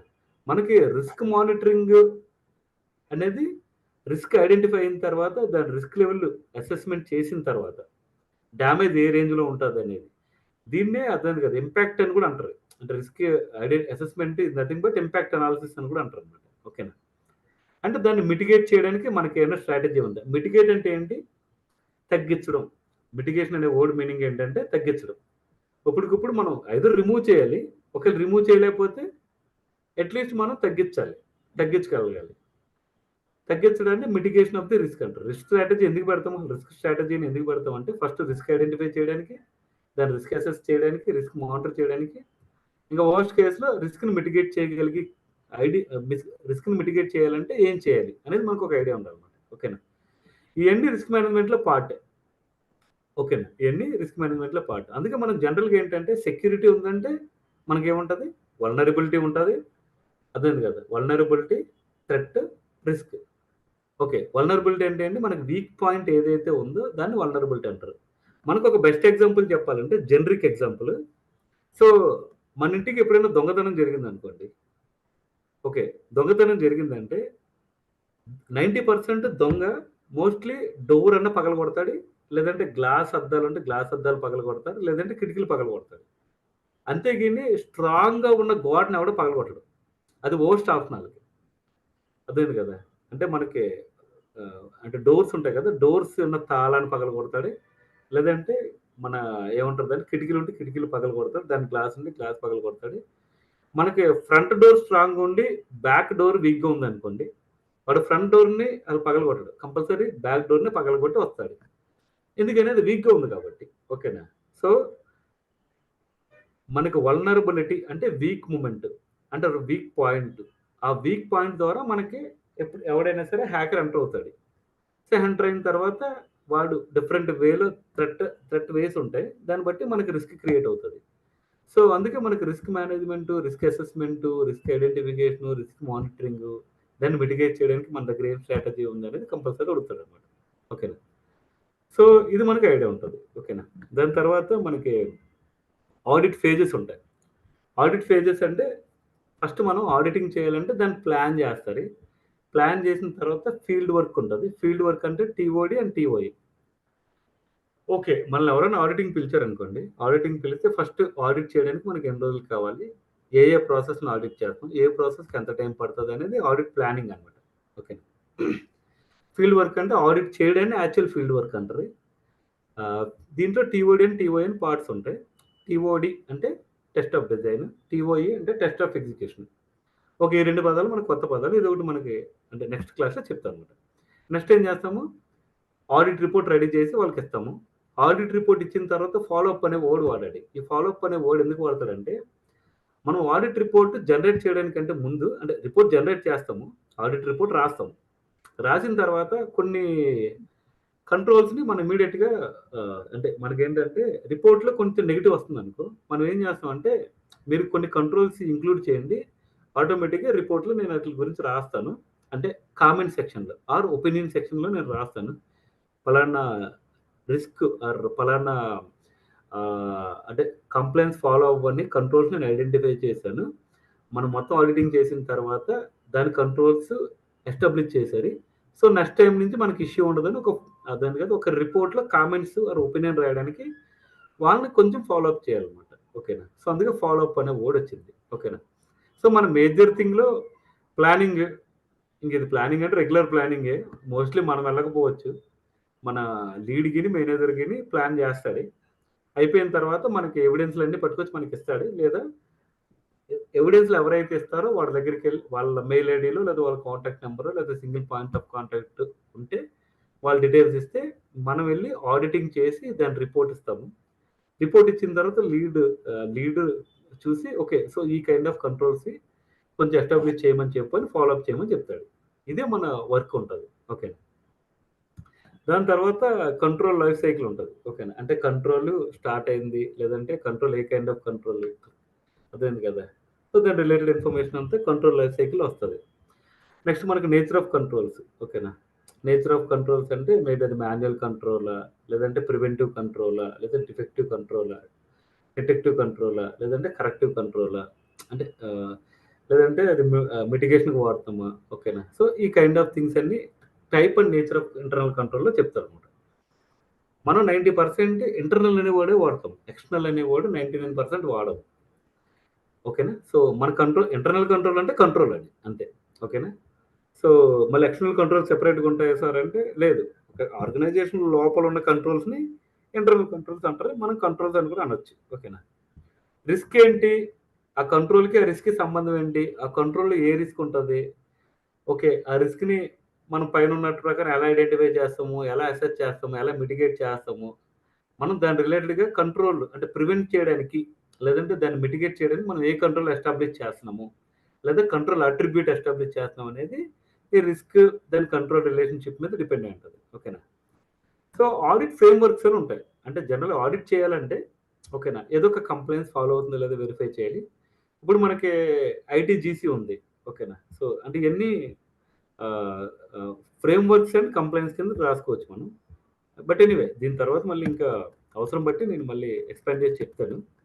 ఫర్ సంథింగ్ లైక్ నేను ఇందాక చెప్పాను కదా, కొంతమంది ఏమో ఐటీజీసీ అంటారు. ఓకేనా, అంటే ఐటీ జనరల్ కంట్రోల్స్. ఓకేనా, ఐటీ జనరల్ కంట్రోల్స్. ఓకేనా, కంట్రోల్స్. కొంతమంది ఏమో సాక్స్ కంట్రోల్స్ అంటారు, అంటే సాక్స్ అనేది ఒక కంప్లైంట్స్ ఉంటుంది మనకి. ఓకేనా, దీన్ని సాక్ రిపోర్ట్స్ అంటారు, వాళ్ళే సాక్ రిపోర్ట్స్ అంటారు, ఎస్ఓసి రిపోర్ట్స్. ఓకేనా, ఓకే ఇది కాకుండా కొంతమంది ఇప్పుడు సపోజ్ ఇండస్ట్రీ బేస్డ్గా కొన్ని ఉంటాయి. ఇప్పుడు సాక్స్ అనేది ఫైనాన్షియల్ రిలేటెడ్. ఇప్పుడు ISO 27001 ఉంటుంది. ఓకేనా, ISO 27001 ఉంటుంది. మోస్ట్లీ ఇది ఎవరు వాడతారు, మ్యానుఫ్యాక్చరింగ్ సెగ్మెంట్ వాళ్ళు. మ్యానుఫ్యాక్చరింగ్ సెగ్మెంట్ ఇదైతే ఫైనాన్షియల్ రిలేటెడ్ కంపెనీస్ అనమాట. ఓకేనా, ఫైనాన్షియల్ రిలేటెడ్. ఓకేనా, అండ్ ఇది కాకుండా మనకి అర్థమైంది కదా, కొంతమంది నిన్న చెప్పారు కదా హిప్పా అని చెప్పారు. ఓకేనా, ఇదెవరు, హెల్త్ కేర్ డిపార్ట్మెంట్ వాళ్ళు. ఓకే, హెల్త్ రిలేటెడ్ అనమాట, హెల్త్ కేర్ రిలేటెడ్ వాళ్ళు హిప్పా వాడతారు. కొంతమంది PCI DSS వాడతారు. PCI DSS అంటే పేమెంట్ కార్డ్స్ ఇండస్ట్రీ. ఓకేనా, అంటే కార్డ్స్ ఎవరైతే ప్రొవైడ్ చేస్తారో అది క్రెడిట్ కార్డా, డెబిట్ కార్డా, లేదా ఇంకో కార్డా, any card, gift card, whatever it may be, card related information అంటే కార్డ్స్ రిలేటెడ్ రన్ చేసేవాళ్ళు. అంటే అన్ని బ్యాంకులు దీంట్లోకి వస్తాయి, దీంట్లో కూడా వస్తాయి.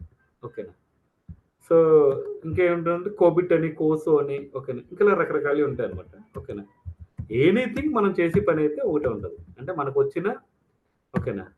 వచ్చిన ఎవిడెన్స్ని మనం వెరిఫై చేసి దాని యొక్క ఆడిటింగ్ రిపోర్ట్ ఇస్తాం అనమాట. ఓకేనా.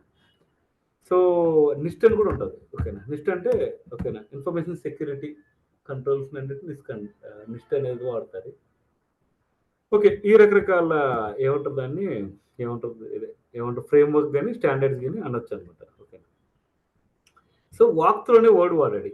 ఓకేనా. వాక్ త్రూ అంటే మనం ప్రాసెస్ ఏదన్నా ఇప్పుడు మనం ఏం చేస్తాము, మనకి సపోజ్ ఒక చిన్న విషయం చెప్తాను, దాని తర్వాత దీన్ని కూడా కంటిన్యూ చేద్దాం. అంటే మనకు ఆడిటింగ్ ఇది కంపల్సరీ వర్డ్ అనమాట నాకు. ఓకేనా. సో మనకేంటంటే ఓకేనా సపోజ్ నాకు యుఎస్ బ్యాంక్ ఉంది. ఓకేనా. యుఎస్ బ్యాంక్ ఉంది, లేదంటే సపోజ్ నాకు జనరల్ మోటార్స్ అనేది ఉంది, లేదా ఫోర్డ్ అనేది ఉంది అనుకోండి సపోజ్. ఓకే. ఈడొక car manufacturing company. US bank major operations ఏమంటే బ్యాంక్ అంటే వాళ్ళ అకౌంట్లు అంటే ఏమని చెప్పొచ్చు, మనకి సేవింగ్స్ అకౌంట్ అన్నో, లేదా కరెంట్ అకౌంట్ అన్నో, లేదంటే ఇన్వెస్ట్మెంట్ రిలేటెడ్ ఇన్వెస్ట్మెంట్ బ్యాంకింగ్ ఉంటుంది, లేదంటే కమర్షియల్ బ్యాంకింగ్ ఉంటుంది, లేదా కార్పొరేట్ బ్యాంకింగ్ ఉంటుంది, లేదంటే ఇక్కడికి ఏమేమి పనులు ఉంటాయి ఇంకా, లేదంటే మ్యూచువల్ ఫండ్స్ ఇన్వెస్ట్ చేస్తారు, మ్యూచువల్ ఫండ్స్ క్రియేట్ చేస్తారు వీళ్ళు.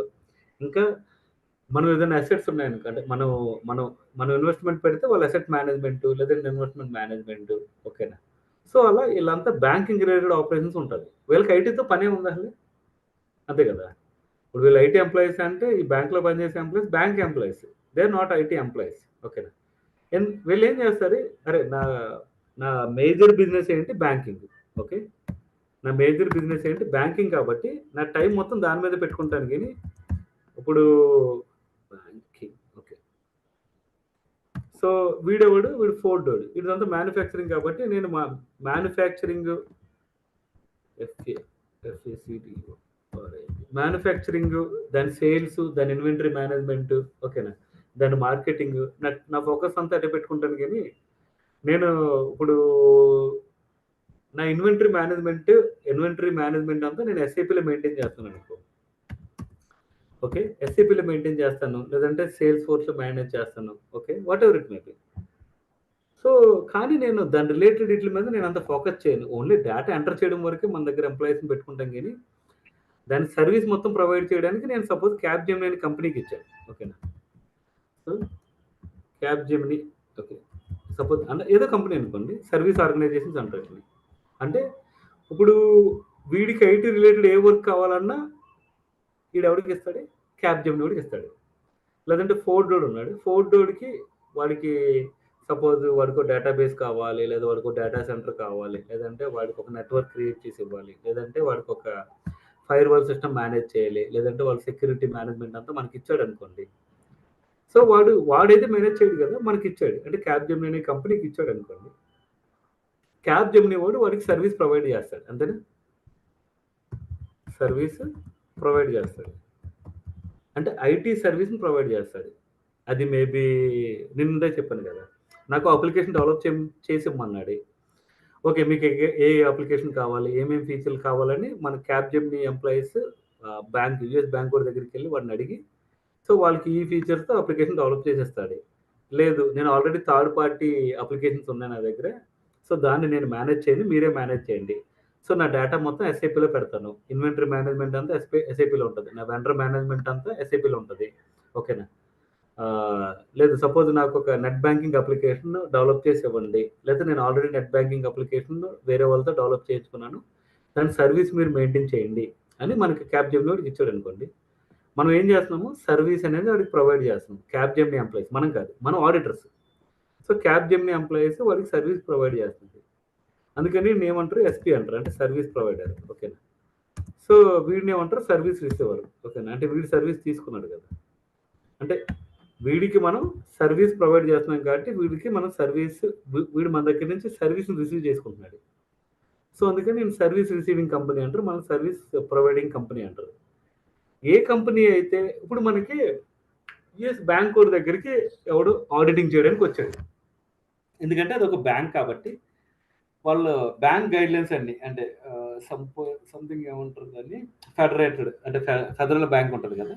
సో ఫెడరల్ బ్యాంక్ గైడ్లైన్స్ ఉన్నాయి కదా, ఫెడరల్ బ్యాంక్ గైడ్లైన్స్ అన్ని ఫాలో అవుతున్నాయి లేదా, లేదంటే మీ దగ్గర కార్డ్స్ ఉన్నాయి అంటే పీసీఐ డిఎస్ఎస్ని ఫాలో అవుతుందా లేదా, లేదు మీ దగ్గర ఫైనాన్షియల్ ట్రాన్సాక్షన్ జరుగుతున్నాయి అంటే సాక్స్ కంప్లైన్స్ ఫాలో అవుతుందా లేదా. సో ఈ యుఎస్ బ్యాంక్ వాళ్ళని ఓకేనా, సో వాళ్ళు అడుగుతారు అంటే మీ దగ్గర అంటే మీరు ఫాలో అవుతున్నట్టు మేము ఆడిట్ చేయడానికి వస్తున్నాము, సో మేము ఎక్స్టర్నల్ ఆడిటర్స్ ఓకేనా. అంటే మనకి ఫెడరల్ బ్యాంక్ వాళ్ళ దగ్గర నుంచి అప్రూవల్ ఉన్నవాళ్ళు కొంతమంది ఉంటారు, వాళ్ళు ఎక్స్టర్నల్ ఆడిటర్స్ అనమాట. అంటే మోస్ట్లీ వాళ్ళు ఏమవుతారు, ఫైనాన్షియల్ ఆడిటర్స్ అవుతారు, లేదంటే ఇంకా ప్రాసెస్ ఓరియంటెడ్ ఆడిటర్స్ కూడా అనొచ్చు. సో మనం ఎదవనవు అంత పెద్ద పెద్ద పదాలు తీసుకోకుండా బ్యాంక్, అందుకని ఏమంటాం వాళ్ళని ఫైనాన్షియల్ ఆడిటర్స్ అనే పదం పెట్టుకున్నాం అనుకోండి. ఫైనాన్షియల్ ఆడిటర్స్ దగ్గరికి అంటే ఈ యుఎస్ బ్యాంక్ దగ్గరికి ఫైనాన్షియల్ ఆడిటర్ వచ్చి వాళ్ళ ప్రాసెస్లన్నీ ఆడిట్ చేస్తాడు. నేను నెట్ బ్యాంకింగ్ ఇలా రన్ చేస్తున్నాను ఓకేనా, లేదంటే నేను ఇన్వెస్ట్మెంట్స్ని ఇలా మ్యూచువల్ ఫండ్స్లో పెడుతున్నాను, లేదంటే ఇన్వెస్ట్మెంట్ బ్యాంకింగ్ ఇలా రన్ చేస్తున్నాను ఓకేనా, లేదంటే నా కార్పొరేట్ బ్యాంకింగ్ ఇలా ఉంటుంది, నా కమర్షియల్ బ్యాంకింగ్ ఇలా ఉంటుంది ఓకే. సో అలా వాటికి రిలేటెడ్ సర్వీసెస్ అన్నిటిని ఆడిట్ చేయడానికి ఫెడరల్ బ్యాంక్ నుంచి ఎవరైనా వస్తారు, లేదంటే వాళ్ళకి ఎక్స్టర్నల్ ఆడిటర్స్ చెప్తే వాడు వచ్చి ఆడిటింగ్ చేస్తాడు. ఈ ఆడిటింగ్ చేసేటప్పుడు వాడు ఏమడుగుతాడంటే ఓకే, సో మీ ప్రాసెస్లన్నీ ఆడిట్ చేశాను ఓకే, మీ ప్రాసెస్లన్నీ ఆడిట్ చేశాను, బట్ నాకు ఒక కన్సర్న్ ఉంది. ఏంటో కన్సర్న్, మీ ఐటీ అసెట్స్ అన్ని మీ దగ్గర కనపడట్లేదు ఓకే, మీ ఐటీ అసెట్స్ అన్ని మీ దగ్గర కనపడట్లేదు, మీరు ఎక్కడ మేనేజ్ చేస్తున్నారు ఓకేనా. సో వాళ్ళు అంటే దాని రిలేటెడ్ నాకు ఆడిట్ రిపోర్ట్ కూడా ఇవ్వండి అని అడుగుతారు అనమాట వీళ్ళు. వాడేం చెప్తాడు, యాక్చువల్గా నేను ఐటీ అసెట్స్ నేను ఆల్రెడీ అవుట్ సోర్స్ చేశాను, అంటే వేరే వాళ్ళు నాకు సర్వీస్ ప్రొవైడ్ చేస్తున్నారు, నేను వాళ్ళని అడిగి ఓకే అంటే క్యాప్జెమినీ వాళ్ళని అడిగి మీకు ఆడిట్ రిపోర్ట్ ఇస్తాను, ఆడిట్ రిపోర్ట్ని వ్యాలిడేట్ చేయండి ఓకేనా. మీకు అవసరమైతే క్యాప్జెమినీ వాడి దగ్గరికి కూడా వెళ్ళి మీరు ఆడిటింగ్ చేసుకోండి అని చెప్తాడు అనమాట. లేదు అవసరం లేదు అంటే మీ ఆడిట్ అంటే వాళ్ళకి ఆల్రెడీ ఎవరో ఆడిట్ చేశారన్నారు కదా, వాళ్ళు ఇంటర్నల్ ఆడిటింగ్ చేయించుకుని ఉంటారు కదా, ఆ ఇంటర్నల్ ఆడిటర్ ఓకేనా పక్క రిపోర్ట్ మాకు ఇవ్వండి అని అడుగుతాడు అనమాట ఓకేనా. సో అందుకని ఏం చేస్తాడంటే ఈ క్యాప్జెమినీ వాడు సర్వీస్ ఆడిటర్స్ అని ఉంటారు అనమాట ఓకేనా, ఎవరు సర్వీస్ ఆడిటర్స్ అనేవాళ్ళు ఉంటారు అనమాట ఓకేనా. సో సర్వీస్ ఆడిటర్స్ ఓకే, ఈ సర్వీస్ ఆడిటర్స్ అంటే మీకు ఏం చెప్పాను, independent bodies, independent bodies okay, independent body అంటారు జనరల్ వర్డ్ ఇది. అంటే ఏంటి వీళ్ళకి క్యాప్జెమినీతో ఏ విధమైన రిలేషన్ ఉండకూడదు, ఎందుకంటే క్యాప్జెమినీతో కనుక వీళ్ళకంటే ఏమన్నా రిలేషన్ ఉంటే రిపోర్ట్ కంపల్సరీ బాగా రాస్తారు, ఏమన్నా ఉంటే ఆ ఇన్ఫర్మేషన్ హైడ్ చేస్తారు. అందుకని వాళ్ళు ఏమడుగుతారంటే మీరు ఎవరైనా సర్వీస్ ఆడిటర్తో ఆడిటింగ్ చేయించుకుంటే, సో క్యాప్జెమినీ వాళ్ళు సర్వీస్ ఆడిటర్తో కనుక ఆడిటింగ్ చేయించుకుంటే ఆ రిపోర్ట్ మాకు పబ్లిష్ చేయండి అంటే మాకు ఇస్తే నేను ఒకసారి వెరిఫై చేస్తాను. అపార్ట్ ఫ్రమ్ మా ఫైనాన్షియల్ ఆడిటింగ్తో పాటు ఈ రిపోర్ట్ని కూడా నేను ఆడిట్ చేస్తాను అంటే ఆ రిపోర్ట్ని ఆడిట్ చేస్తాను, అంతేగాని ఆడిటింగ్ ఆల్ చేయరు మళ్ళీ ఓకే. సో మనం ఏం చేస్తాము, మనం సర్వీస్ ఆడిటర్ కాబట్టి మనం ఒక ఆడిట్ రిపోర్ట్ ఇస్తాం వాడికి, ఆడిట్ రిపోర్ట్ అని మనం ఇస్తాం ఓకేనా. ఏం ఐటీ ఆడిట్ రిపోర్ట్ అది ఐటీ అసెట్స్ యొక్క ఆడిట్ రిపోర్ట్స్ ఓకేనా, ఐటీ అసెట్స్ యొక్క ఆడిట్ రిపోర్ట్ వాడికి ఇస్తాం. ఈ ఐటీ అసెట్స్ యొక్క ఆడిట్ రిపోర్టు మనం క్యాప్జెమినీలో ఉన్న ప్రాసెస్ని ఆడిట్ చేసి, లేకపోతే క్యాప్జెమినీలో ఉన్న ఐటీ అసెట్స్ని ఆడిట్ చేసి ఆ ఆడిట్ రిపోర్ట్ జనరేట్ చేసి ఆ ఆడిట్ రిపోర్ట్ మనం క్యాప్జెమినీ వాడికి ఇస్తాము. ఎందుకంటే క్యాప్జెమినీ వాడు సర్వీస్ ప్రొవైడ్ చేస్తున్నాడు కాబట్టి వాడు సర్వీస్ ప్రొవైడ్ చేసి ఏవైతే ఉన్నాయో సో వాడి ప్రాసెస్లన్నీ లేకపోతే వాడి అసెట్స్ అన్ని ఆడిట్ చేయడానికి మనం పిలుస్తాడు. అదే కాదు ఎవరిని, సర్వీస్ ఆడిటర్ లేదా ఇండిపెండెంట్ బాడీని. మనం ఏం చేస్తాము, మన సర్వీస్ ఆడిటర్ కింద వీరి దగ్గరికి వెళ్ళి వీరి దగ్గర ఉన్న ప్రాసెస్లు వీరి దగ్గర ఉన్న అసెట్స్ మనం ఆడిట్ చేసి దాని యొక్క ఆడిట్ రిపోర్ట్ని మనం వీడికి ఇస్తాం క్యాప్జెమినీ వాడికి. ఈ క్యాప్జెమినీ వాడు ఏం చేస్తాడంటే ఈ యుఎస్ బ్యాంక్కి లేదంటే ఈ ఫోర్డోడ్కి అంటే సర్వీస్ రిసీవింగ్ కంపెనీకి ఇదిగో నేను ఆడిటింగ్ చేయించాను, సర్వీస్ ఆడిటర్తో ఆడిట్ చేయించి ఆ రిపోర్ట్ని మీకు పబ్లిష్ చేస్తున్నాను, ఈ రిపోర్ట్ని మీరు వాడుకోండి ఓకేనా. సో అంతగా అవసరమైతే నా దగ్గరికి వచ్చి ఆడిట్ కూడా చేసుకోమని చెప్పండి అని చెప్తాను. జనరల్గా వీళ్ళు ఎందుకంటే వీళ్ళు మేజర్ బిజినెస్ ఐటీ కాదు కాబట్టి వీళ్ళు major business related financial auditor ఉంటాడు ఓకేనా. సో ఫైనాన్షియల్ ఆడిటర్ ఉంటాడు, వీడినే సమ్టైమ్స్ వీళ్ళు ఎక్స్టర్నల్ ఆడిటర్ అని కూడా అంటాడు, ఎక్స్టర్నల్ ఆడిటర్స్ ఓకేనా, ఆడిటర్ అంటాడు ఓకేనా. సో క్యాప్జెమినీ ఎంప్లాయీస్ ఆడిటింగ్ చేయడానికి ఉండదు మళ్ళీ, ఎందుకంటే క్యాబ్ జెమిని వాడే సర్వీస్ ప్రొవైడ్ చేస్తున్నాడు కాబట్టి, సో వాడే సర్వీస్ ప్రొవైడ్ చేయడు, వాడే ఆడిట్ రిపోర్ట్ ఇచ్చుకుంటే అది అసలు కరెక్ట్గా ఉండదు. అందుకని ఏం అడుగుతారంటే వాళ్ళు కంపల్సరీ సర్వీస్ ఆడిటర్ని పిలిపించండి. సర్వీస్ ఆడిటర్ అంటే మనం ఓకే, మనం మేబీ బిగ్ 4 నుంచో లేదంటే వేరే ఐటీ రిలేటెడ్ ఆడిటింగ్ కంపెనీస్ స్పెసిఫిక్గా కూడా ఉంటాయి. ఈవెన్ క్యాబ్ జెమినీలో కూడా ఐటీ ఆడిటర్స్ ఉంటారు. వాళ్ళు సర్వీస్ ఆడిటర్స్ అంటారు. బట్ వాళ్ళు ఇంటర్నల్ అంటే వీడి ప్రాసెస్ని ఇష్టం వచ్చినట్టు చేయడానికి ఉండదు. ఈవెన్ దో వాడిని మనం ఇంటర్నల్ ఆడిటర్ అంటాం, ఓకేనా. కానీ వాడు అదే కంపెనీకి ఆడిటింగ్ చేయకూడదు. Okay, okay. సపోజ్ ఇది క్యాబ్ జెమిని వాడు మేబీ టీసీఎస్కో లేదంటే ఇంకో కంపెనీకో, ఓకేనా, లేదంటే వేరే ఏదైనా ఆర్గనైజేషన్కి వెళ్ళి ఆడిట్ చేయొచ్చు. అప్పుడు అన్ని ఇంటర్నల్ ఆడిటర్ అంటారు.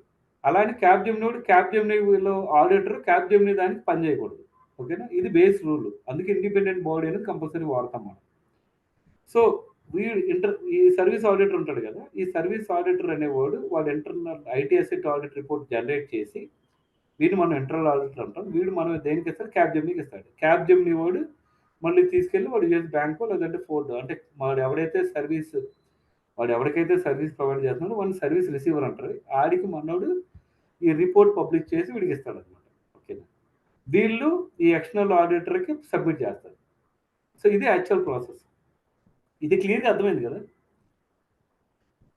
ఇదే మన మేజర్ అంటే మనకి ప్రాసెస్ అంటే మనం ఇంకా ఆడిటింగ్లోకి ఏం దిగిన ఎండ్ ఆఫ్ ది డే మనం దీని మీదే వర్క్ చేస్తాం. ఈ ఫస్ట్ ఫండమెంటల్ అర్థమైతే మిగిలిన ఆటోమేటిక్గా అర్థమవుతాయి.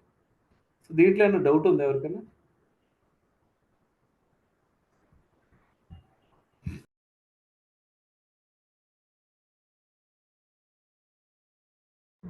అసలు ఇది అర్థమైందా నేను ఏం చెప్పాను అనేది?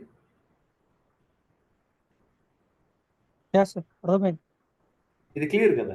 ఎందుకంటే మనం ఇంకేం చేయాలంటే దీని బేస్ మీద చేయాలి నేను, ఓకేనా. సో ఫస్ట్ నాకు థీమ్ అర్థం అవ్వాలి. థీమ్ అర్థం అయితే రిమైనింగ్ అని మనం పని చేయొచ్చు, ఓకేనా. ఇందులో సర్వీస్ ప్రొవైడర్ అంటే ఏంటి, సర్వీస్ రిసీవర్ అంటే ఏంటి, సర్వీస్ రిసీవర్ యొక్క బిజినెస్ ఏంటి, ఆ బిజినెస్ రిలేటెడ్ ఆడిటింగ్ ఎలా చేస్తారు, దానికి ఏం ఆడిటర్ ఉంటాడు, ఆ ఆడిటర్కి ఐటీ అసెట్ ఆడిట్ రిపోర్టు ఎవరు ఇస్తారు, okay. IT service provider company కూడా ఇవ్వాలి. కానీ సర్వీస్ ప్రొవైడర్ డైరెక్ట్గా ఆడికి ఆడిట్ చేసి ఇవ్వకూడదు. వాడు కంపల్సరీ వాడు సర్వీస్ ఆడిటర్ దగ్గర నుంచి ఆడిట్ చేయించుకుని ఇవ్వాలి. అందుకే వాడిని అడుగుతారు ఈ రిపోర్ట్ ఎవరు జనరేట్ చేశారు, ఈ రిపోర్ట్ మీద ఎవరు సైన్ ఉంది, అర్థమైంది కదా. మీ ఆడిటర్ ఏ ఆర్గనైజేషన్ రిలేటెడ్ వాడు కంపల్సరీ అడుగుతారు, ఓకే. సో ఇది బేస్ థింగ్. దీని బేస్ మీద మనం అంతా నడుస్తుంది.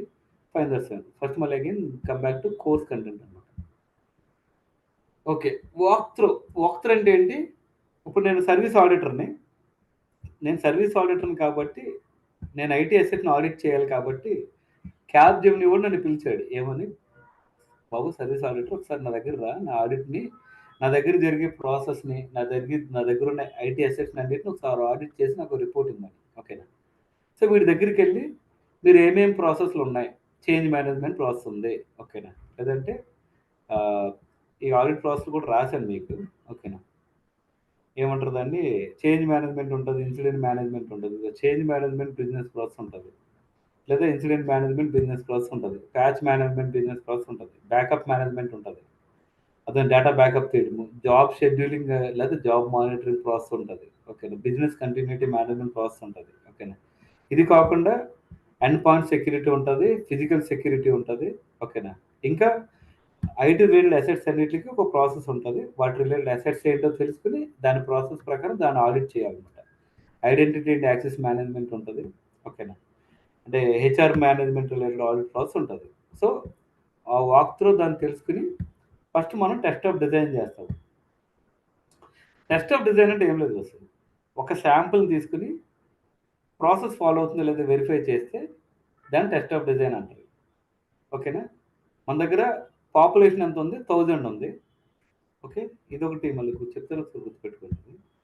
సో ఇప్పుడు మనకి సపోజ్ మన కంపెనీలో, ఓకేనా, మన క్యాబ్ జెమిని అనే కంపెనీలో, ఓకే, సపోజ్ ఒక 1000 మెంబర్స్ని, ఓకే, 1000 న్యూ జాయినీస్ ఉన్నారు, ఓకే, జాయినీస్ ఉన్నారు, ఓకే, జాయినీస్ ఉన్నారు, ఓకేనా. ఓకే, ఈ 1000 మెంబర్స్ కొత్తగా జాయిన్ అయ్యారు అనుకోండి, ఈ 1000 మెంబర్స్ని ఆడిట్ చేస్తే అదేమంటారు, అబ్సల్యూట్ ఆడిటింగ్ అంటారు. అదే కదా నేను ఇందాక చెప్పాను, అబ్సల్యూట్ ఆడిటింగ్. లేదు అదేంటి కదా, ఈ అబ్సల్యూట్ ఆడిటింగ్ కాకుండా మనం ఓకేనా ఏమంటుందని మొత్తం అందరిని ఆడిట్ చేయం కాబట్టి మనం కొంతమంది ఆడిట్ చేస్తాం. ఓకేనా, రీజనబుల్ ఆడిటింగ్ అనేది చేస్తాం అనమాట. ఓకేనా, అందుకని మనం ఏం చేస్తాము, శాంపుల్ తీసుకుంటాము. అంటే 1000 అంతే నేను ఆడిట్ చేయలేను కాబట్టి శాంపుల్స్ తీసుకుంటాం. అదే కదా, అంటే ఏంటి, మన దగ్గర ఉన్న 1000 మెంబర్స్ యొక్క న్యూ జాయినీస్ యొక్క ఇన్ఫర్మేషన్ మనం పాపులేషన్ అంటాం. ఓకేనా, ఈ వర్డ్ కూడా చెప్తున్నాను, పాపులేషన్ అనే వర్డ్ వాడతాం. ఓకేనా, దీంట్లోంచి మనం ఒక 25 మెంబర్స్ యొక్క డీటెయిల్స్ని కలెక్ట్ చేసాము. అంటే 25 మెంబర్స్ డీటెయిల్స్ తీసుకుని దాన్ని ఆడిటింగ్ చేస్తుంటే దీన్ని ఏమంటారంటే ఓకేనా శాంపిల్స్ కలెక్షన్ అంటారు. ఓకేనా, సో పాపులేషన్ మొత్తాన్ని మనం ఆడిట్ చేయము, మనం కొంత పార్ట్ మాత్రమే, అంటే ఒక లిమిటెడ్ శాంపిల్స్ని తీసుకుని దాన్ని ఆడిట్ చేస్తాం. శాంప్లింగ్ చేయడానికి శాంప్లింగ్ మెథడాలజీ కూడా ఉంటుంది. ఓకే, సో అది విషయం ఏమంటుంది. సార్ నాకు ఒక డౌట్, చెప్పండి. సో మీరు ఏమంటున్నారంటే శాంపులింగ్ తీసుకొని ఆడిట్ చేయాలంటున్నారు కదా, అంతే కదా. సో శాంపుల్లో కాకుండా మిగతా దాంట్లో ఏమన్నా ప్రాబ్లమ్స్ వస్తాయి, అకౌంటబిలిటీ ఎవరు తీసుకుంటారు సార్? అకౌంటబిలిటీ మనం తీసుకోము, ఎందుకంటే మనం చేసింది రీజనబుల్ ఆడిటింగ్, నాట్ ఏమంటారు దాన్ని, కంప్లీట్ ఆడిటింగ్ కాదు, అంటే అబ్సల్యూట్ ఆడిటింగ్ కాదు. ఓకేనా, సో మనం రిపోర్ట్లో రాసేటప్పుడు కూడా ఈ ఇన్ఫర్మేషన్ రాస్తాం. మనం ఏమని రాస్తాము, సో నా దగ్గర 1000 పాపులేషన్ వీళ్ళు మాకు ఇచ్చారు, 1000 పాపులేషన్లో మేము శాంప్లింగ్ మెథడాలజీ ప్రకారం నేను ఒక 25 శాంపుల్స్ని తీసుకుని, అది కూడా ర్యాండమ్గా శాంపుల్స్ తీసుకుని ఆ శాంపుల్స్ని నేను ఆడిట్ చేశాను, ఆ శాంప్లింగ్ యొక్క ఆడిట్ రిపోర్ట్ ఇది. ఓకేనా, ఓకే, దీని యొక్క రిపోర్ట్ బాగానే ఉంది, అంటే మనం తీసుకున్న 25 మెంబర్స్కి వాళ్ళ యొక్క కంప్లైంట్స్ అంతా బాగానే ఫాలో అయ్యారు. మధ్యలో ఎక్కడ 784 అనే ఏదో ఒక శాంపుల్ది పాపులేషన్ 784 పాపులేషన్ మెంబర్ ఉంటుంది కదా, ఆ మెంబర్ ఫెయిల్ అయిందని ఓడుతున్నాను. ఓకే, అప్పుడు ఎవరు బాధ్యత తీసుకుంటారు. ఓకేనా, ఆడిటింగ్ అనేది మొత్తం 100% ఆడిటింగ్ మనం చేయము, ఎందుకంటే ఇది ఐటీ అసెట్ రిలేటెడ్ ఆడిటింగ్ కాబట్టి. ఓకేనా, సో దీనికి మనం ఓన్లీ శాంప్లింగ్, ఒక మినిమం నెంబర్ ఆఫ్ శాంపిల్స్ మాత్రం ఆడిట్ చేస్తాం, రిపోర్ట్లో కూడా అదే పబ్లిష్ చేస్తాం. ఓకేనా, సో బై మిస్టేక్ అర్థమైంది కదా, 753 ప్రాసెస్ ఆడిట్ ఫాలో అవ్వలేదంటే okay fine, there may be some samples which are not following the complaints, but నేను తీసుకున్న శాంపిల్కి ఇది కంప్లైంట్స్ అంతా ఫాలో అయింది, నా రిపోర్ట్ అంతా ఫెయిర్గా ఉందని మనం రాసిచ్చినట్టు అంతే. అబ్సల్యూట్ ఆడిటింగ్ చేయాలంటే మనం జనరల్గా ఆడిటింగ్ చేయడానికి వెళ్ళినప్పుడు మనం ఎంతసేపు ఆడిటింగ్ చేస్తాం అంటే ఒక 4 to 5 days ఆర్ 1 week ఆడిటింగ్ చేస్తాకి వెళ్ళాం, లేదా 2 weeks ఆడిటింగ్ చేస్తాకి వెళ్ళాం. ఎందుకంటే మనం ఆడిటింగ్ చేసేటప్పుడు చాలా ప్రాసెస్లు ఉంటాయి. సపోజ్ ఒక 10 ప్రాసెస్ని ఆడిట్ చేయాలంటే ప్రతి ప్రాసెస్ ఎవిడెన్స్ కలెక్ట్ చేసుకుని దాని యొక్క పాపులేషన్ తీసుకుని దాన్ని శాంపుల్ చేసి ఆ శాంపుల్లో వచ్చిన 25 శాంపుల్స్ని మనం ఆడిటింగ్ చేస్తాం. అందుకే మనకి ఇచ్చిన టైం పీరియడ్లో అంతవరకే చేయగలిగాము. అబ్సల్యూట్ ఆడిటింగ్ చేయాలంటే 1000 మెంబర్స్ని ఆడిటింగ్ చేయాలంటే కనీసం ఒక 6 నెలలు 8 నెలలు పడుతుంది. 6 నెలల్లో 8 నెలల్లో మనల్ని బేర్ చేసి మనకు అంత బడ్జెట్ ఇవ్వరాలి. ఓకేనా, సో అందుకే మనం ఫాలో అయ్యేది అబ్సల్యూట్ ఆడిటింగ్ కాదు, స్ట్రైట్ అవే ఆన్సర్ అది. మనం ఫాలో అయ్యేది only reasonable auditing, reasonable assurance అని చెప్తాం అనమాట. ఓకేనా, సో భాను గారు, is there any case మనం అబ్సల్యూట్ ఆడిటింగ్ ఫాలో అయ్యేది? లేదు, చేయము, అసలు సమస్య లేదు. ఏ కేసులోనే చేయము, unlike any critical care operations అయినా ప్రాజెక్ట్ అయినా సరే, ఎంత క్రిటికల్ అయినా కూడా అదే కదా, అబ్సల్యూట్ ఆడిటింగ్కి మనకు అంత బడ్జెట్ అలొకేట్ చేయరు వాళ్ళు. ఇదేంటంటే ఇప్పుడు క్యాప్జెమినీ వాడు ఒక బడ్జెట్ పెట్టుకుంటాడు ఈ రిపోర్ట్స్ కోసం, ఆడిట్ రిపోర్ట్ కోసం. ఆ బడ్జెట్ ప్రకారమే మనకు ఫండ్ రిలీజ్ చేస్తాడు కదా. ఓకేనా, దాని ప్రకారమే మనం ఒకరు వెళ్ళాలా, లేకపోతే 2 వెళ్ళాలా, లేకపోతే టీమ్ ఆఫ్ 5 members వెళ్ళాలని డిసైడ్ అవుతుంది. దాని తర్వాత ప్రాసెస్ అంతా ఆడిట్ చేస్తాం, ప్రాసెస్లో మనం శాంపుల్ తీసుకుని చేస్తాం. ఒక్క కేసు ఉండొచ్చు, బట్ అది కూడా అలా చేయరు, అంటే ప్రివిలేజ్డ్ యూజర్స్ అని ఉంటుంది అనమాట. ఎనీవే మీకు ప్రివిలేజ్డ్ యూజర్స్ అనేది ఉంటుంది. ఓకేనా, లేదంటే క్రిటికల్ సర్వర్స్ అనేవి ఉంటాయి అనమాట. ఓకేనా, బట్ దానికి కూడా కష్టమే, ఇవ్వరు మనకు అంత టైం ఇవ్వరు అనమాట. ఓకే, ప్రివిలేజ్డ్ ఓకేనా, ప్రివిలేజ్డ్ యూజర్స్ ఓకేనా, అదేం కదా. దీనికి కొద్దిగా మనం ప్యామ్ టూల్ ఒకటి ఉంటుంది. అంటే వాళ్ళు ప్యామ్ టూల్ వాడతారు. అంటే మనం తప్పితే మిగిలిన వాళ్ళంతా ఆఫీస్లో పని చేయాలంటే వాళ్ళు ఏదో టూల్ వాడాలి. ఆ టూల్ రిలేటెడ్ థింగ్స్ ఉంటాయి అనమాట. ఓకేనా. లేదంటే క్రిటికల్ సర్వర్స్ అనే వర్డ్ వాడతారు అనమాట. ఓకేనా. ఇది కంపల్సరీ క్లయింట్ ఫోర్స్ చేస్తే తప్పితే మనకు అలాంటి ఛాన్స్. సపోజ్ మనకి ఇప్పుడు బ్యాంకింగ్ సర్వీసెస్ ఉన్నాయనుకోండి. బ్యాంకింగ్లో ఓకేనా, వాళ్ళు నెట్ బ్యాంకింగ్ లేదా ట్రాన్సాక్షన్ రిలేటెడ్ థింగ్ లేదంటే ఏమంటారు దాన్ని, net banking, transaction, account management ఇవి ఉంటాయి కదా, అవి వాళ్ళకి చాలా క్రిటికల్. ఓకేనా. సో దాని రిలేటెడ్ యూజర్స్ అంటే అలాంటి సర్వర్స్ మీద, అంటే ఇప్పుడు నాకు నెట్ బ్యాంకింగ్ అనేది కొన్ని ఐపీ అడ్రస్ మీద డిప్లాయ్ చేశాను నేను. ఓకేనా. అది నా మెయిన్ బిజినెస్. నాకు డబ్బులు వచ్చి మొత్తం బ్యాంకింగ్ నాకు అక్కడి నుంచి వస్తుంది. లేదంటే అకౌంట్ ఇన్ఫర్మేషన్ మేనేజ్ చేసి వాళ్ళు ట్రాన్సాక్షన్ చేసుకోమని కొన్ని ఐపీ అడ్రస్ల మీద పెట్టాను నేను. ఇప్పుడు ఆ ఐపీ అడ్రస్ల మీద ఉన్న డేటాబేస్ లేదంటే ఐపీ అడ్రస్ల మీద ఉన్న సర్వర్స్ ఓకేనా, యాక్సెస్ మేనేజ్మెంట్ ఉంటుంది చూడండి, వాళ్ళు చాలా క్రిటికల్. ఎందుకంటే వాళ్ళు చిన్న మిస్టేక్ చేసినా నా బిజినెస్ మొత్తం పోతుంది కదా. సో అలాంటి యూజర్స్ని క్రిటికల్ సర్వర్స్ మీద పనిచేసే యూజర్స్ని ప్రివిలేజ్డ్ యూజర్స్ అంటారు. ఓకేనా. జనరల్లీ ప్రివిలేజ్డ్ యూజర్స్ అంటే అందరూ ఏం అర్థం చేసుకుంటారంటే టాప్ మేనేజ్మెంట్లో ఉన్న వాళ్ళందరూ ప్రివిలేజ్డ్ యూజర్స్ అనుకుంటారు. ఓకేనా. కానీ కాదు, వాళ్ళ యొక్క క్రిటికల్ అప్లికేషన్స్ ఉన్న సర్వర్ని క్రిటికల్ సర్వర్స్ అంటారు. ఆ క్రిటికల్ సర్వర్స్ని యాక్సెస్ చేసే యూజర్స్ని ప్రివిలేజ్డ్ యూజర్స్ అంటారు. ఇప్పుడు నాదొక బ్యాంక్ ఉంది బస్సు. ఆ బ్యాంక్ ఉంది, ఓకే ఫైన్. ఆ బ్యాంక్లో సపోజ్ మార్కెటింగ్ డైరెక్టర్ కూడా ఉన్నాడు. మార్కెటింగ్ డైరెక్టర్ కూడా మనకు ప్రివిలేజ్డ్ యూజర్ అంటే కాదు. మన కోర్ బిజినెస్ మీద పనిచేసి యూజర్స్ ఎవరైతే ఉన్నారో వాళ్ళే మనకి క్రిటికల్ యూజర్స్, అంతే కదా. అది. సో ఈ కేసులో ఒకవేళ service receiving company servicing providing కంపెనీని ఫోర్స్ చేస్తే చేయొచ్చు. బట్ ఇప్పుడు వరకు నేను అలాంటి కేసు చూడలేదు అసలు. ఓకే. ఇప్పుడు మనం ఎక్కడ ఉన్నాము, టీఓడి దగ్గర ఉన్నాం. అంటే టెస్ట్ ఆఫ్ డిజైన్ అనే వర్డ్ని వాడాము. Test of execution, test of design. అంటే ఒకే ఒక శాంపుల్ చేస్తే test of design. Sampling method వాడి ఒక 25 శాంపుల్స్ని కనుక చేస్తే అది టెస్ట్ ఆఫ్ ఎగ్జిక్యూషన్ అంటారు. ఓకేనా. వాక్ త్రూ అంటే ఏంటి, వాళ్ళ ప్రాసెస్ ఎలా నడుస్తుంది, ఆ ప్రాసెస్లో ఏమేమి అట్రిబ్యూట్స్ ఉంటాయి, అంటే ఏమేమి కంట్రోల్స్ ఉంటాయి, ఓకే ఈ ప్రాసెస్లో ఫ్రాడ్ జరగకుండా ఉండడానికి మనం ఏమేమి రిస్ట్రిక్షన్స్ పెట్టాము అనే దాన్ని ఎక్స్ప్లెయిన్ చేయడాన్ని వాక్ త్రూ అనే వర్డ్ వాడతారు అనమాట. అంటే మనం ఫస్ట్ అదే మనకు ప్రాసెస్ తెలిసి ఉండాలి. ఒకవేళ మనకు ప్రాసెస్ తెలియకపోతే వాళ్ళు ఒకసారి వాక్ త్రూ ఇస్తారు మనకి. ఓకేనా. 90% ఆడిటర్స్కి ప్రాసెస్ ఆల్రెడీ తెలిసే ఉంటుంది. లేదు అనుకుంటే వాళ్ళు మనకు వాక్ త్రూ ఇచ్చి సో దీన్ని మీరు ఇలా ఆడిట్ చేయాలని చెప్పేస్తారు. వాళ్ళే చెప్తారు, మనం కూడా కాదు యాక్చువల్. సో ఏమేమి కంట్రోల్స్ని ఆడిట్ చేయాలనేది కూడా వాళ్ళ దగ్గర ప్రాపర్ ఇన్ఫర్మేషన్ ఆల్రెడీ ఉంటుంది. లేదా వాళ్ళ పాలసీస్ అండ్ ప్రొసీజర్ డాక్యుమెంట్ ఉంటుంది. ఆ పాలసీస్ అండ్ ప్రొసీజర్ డాక్యుమెంట్లో డిఫైన్ చేసి ఉంటుంది. ఓకేనా. సో వాళ్ళు మనకు వాక్ త్రూ ఇస్తారు ఆ ప్రాసెస్ గురించి కానీ, ఆ ఎసెట్ గురించి కానీ, ఆ ఎసెట్కి ఏమేమి కంట్రోల్స్ వీళ్ళు పెట్టారు.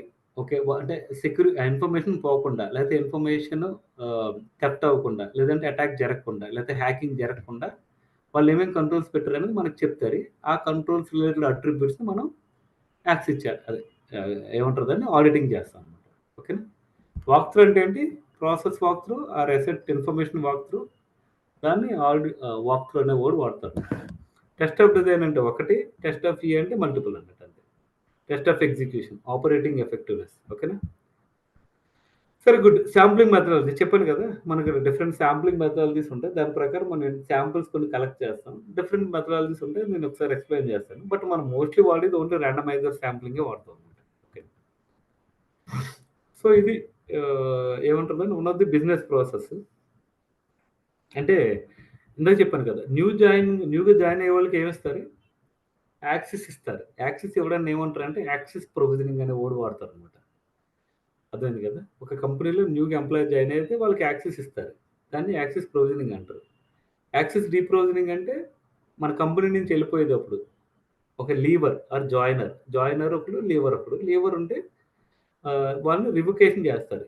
ఓకేనా. వాళ్ళ యాక్సెస్ని రివొకేట్ చేస్తారు, దాన్ని డీప్రొవిజనింగ్ అనే వర్డ్ వాడతారు.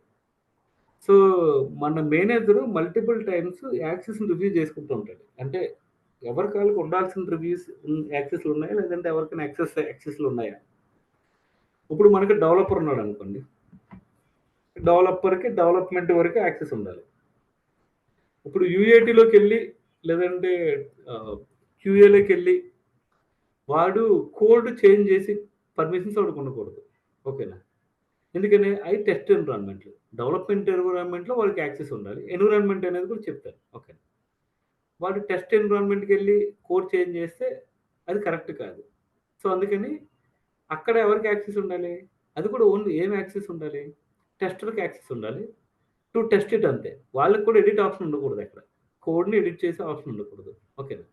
సో అలాగా యాక్సెస్లు యాజ్ పర్ బిజినెస్ ప్లానే ఉందా లేదా, లేదంటే పాలసీ డాక్యుమెంట్ ప్రకారమే ఉందా, లేదంటే ఎవరికైనా ఎక్స్ట్రా యాక్సెస్లు ఉన్నాయా అనేది రివ్యూ చేసుకుంటూ ఉంటాడు. ఓకేనా. ఓకే, దాని కూడా ప్రివిలేజ్డ్ యూజర్ యాక్సెస్ మేనేజ్మెంట్ కూడా మనం చేస్తాం. పాస్వర్డ్ కాన్ఫిగరేషన్, అసలు మనకి ఏంటంటే సెగ్రిగేషన్ ఆఫ్ డ్యూటీస్ అంటే ఏంటంటే ఏ రోల్కి ఏ కైండ్ ఆఫ్ యాక్సెస్ ఉండాలనేది సెగ్రిగేషన్ ఆఫ్ డ్యూటీస్.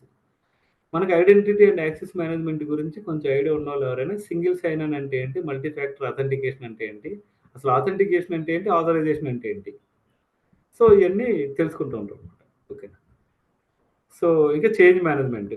చేంజ్ అంటే ఏంటి, మన అప్లికేషన్లో ఏదైనా చేంజ్ చేసిన, ఫైర్ వాల్లో ఏదైనా పాలసీ ఎక్స్ట్రా రాసినా అది కూడా చేంజ్ చేయాలి. మన ఎన్విరాన్మెంట్లో కొత్తగా హార్డ్ డిస్క్ యాడ్ చేస్తే దాన్ని చేంజ్ చేయాలి. ఓకేనా. సో అన్ని చేంజెస్ని మనం చేంజ్ మేనేజ్మెంట్ ప్రాసెస్లో ఆడిటింగ్ చేస్తాం అనమాట. ఓకేనా.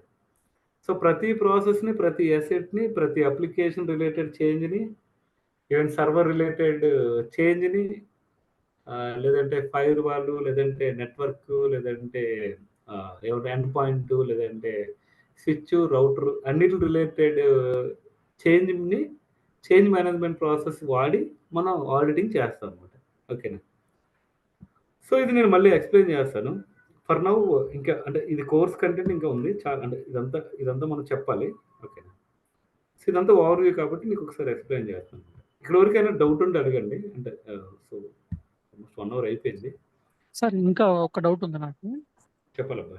సార్ ఇది యూజర్ ప్రొవిజనింగ్ ఉంది కదా. అవును.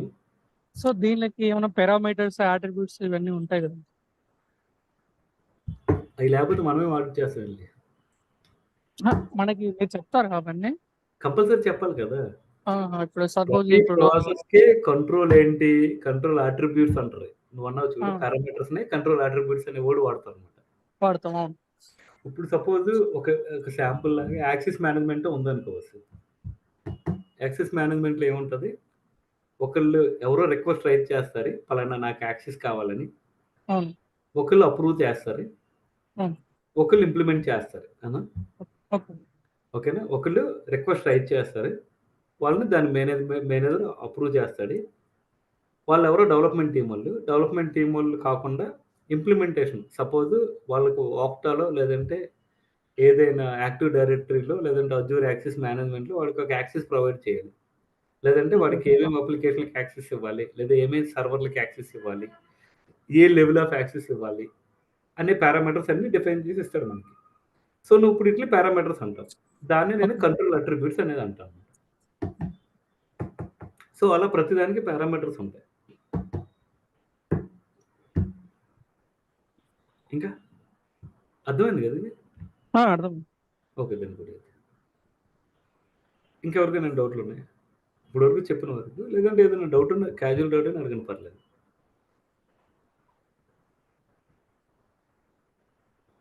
భాను గారు చెప్పండి. ఇందాక service providers and service receivers గురించి చెప్పారు కదా, like US banks and Ford manufacturing. So అందులో బ్యాంకింగ్ తరపు నుంచి ఫినాన్షియల్ ఆడిటింగ్ చేసే వాళ్ళని ఎక్స్టర్నల్ ఆడిట్ ఉన్నారు.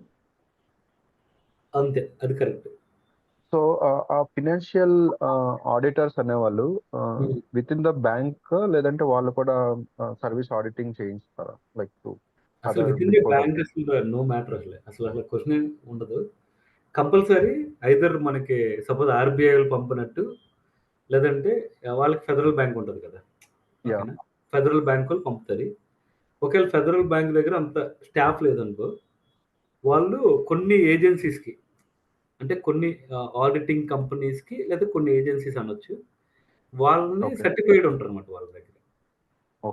వాళ్ళ దగ్గర సర్టిఫైడ్ ఉంటుంది. ఆ సర్టిఫైడ్ వాళ్ళని ర్యాండమ్గా పంపిస్తారు వాళ్ళు. ఓకేనా. సపోజ్ ఈసారి ఆడిటింగ్కి సపోజ్ ఒక ఎక్స్ అనే ఏజెన్సీ నుంచి పంపించారు అనుకోండి, నెక్స్ట్ టైం ఆడిటింగ్కి మేబీ జెడ్ అనే ఏజెన్సీ నుంచి పంపించవచ్చు. అంటే జనరల్గా ఏంటంటే ఒక 1 year కనుక ట్యాంపరింగ్ ఏమైనా చేశారు అనుకోండి, మేబీ ఆడిటర్ను వాడు కుమ్మక్కైపోయి నెక్స్ట్ ఇయర్ అంటే ఏ టైంలో ఎవరు వస్తారో వాళ్ళకి ఎవరికి ముందు ఇన్ఫర్మేషన్ ఉండదు. వాళ్ళు ఏంటంటే ర్యాండమ్గా పంపిస్తారు అనమాట. ఓకేనా.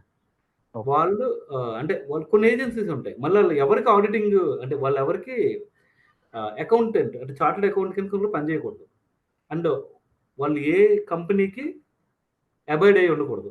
ఓకేనా. వాళ్ళు సెపరేట్ ఇండిపెండెంట్ బాడీ కింద ఉండాలి. అదేంది కదా.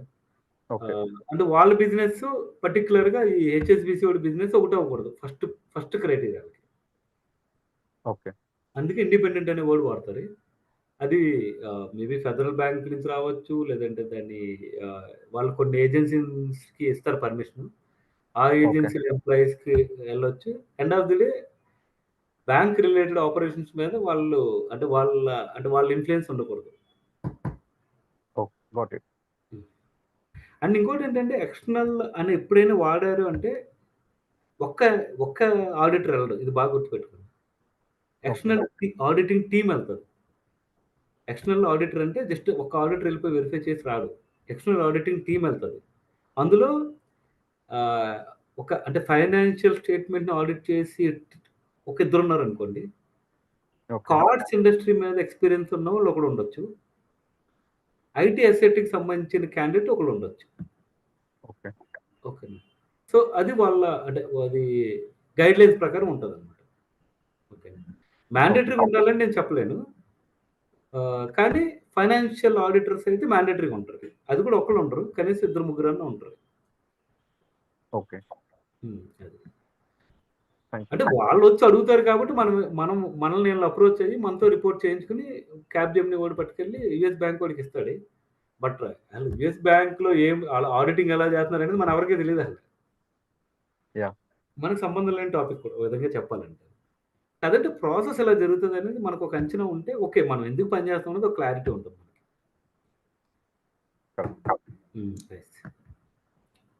ఇంకెవరికైనా డౌట్లు ఉన్నాయి? Zero chart.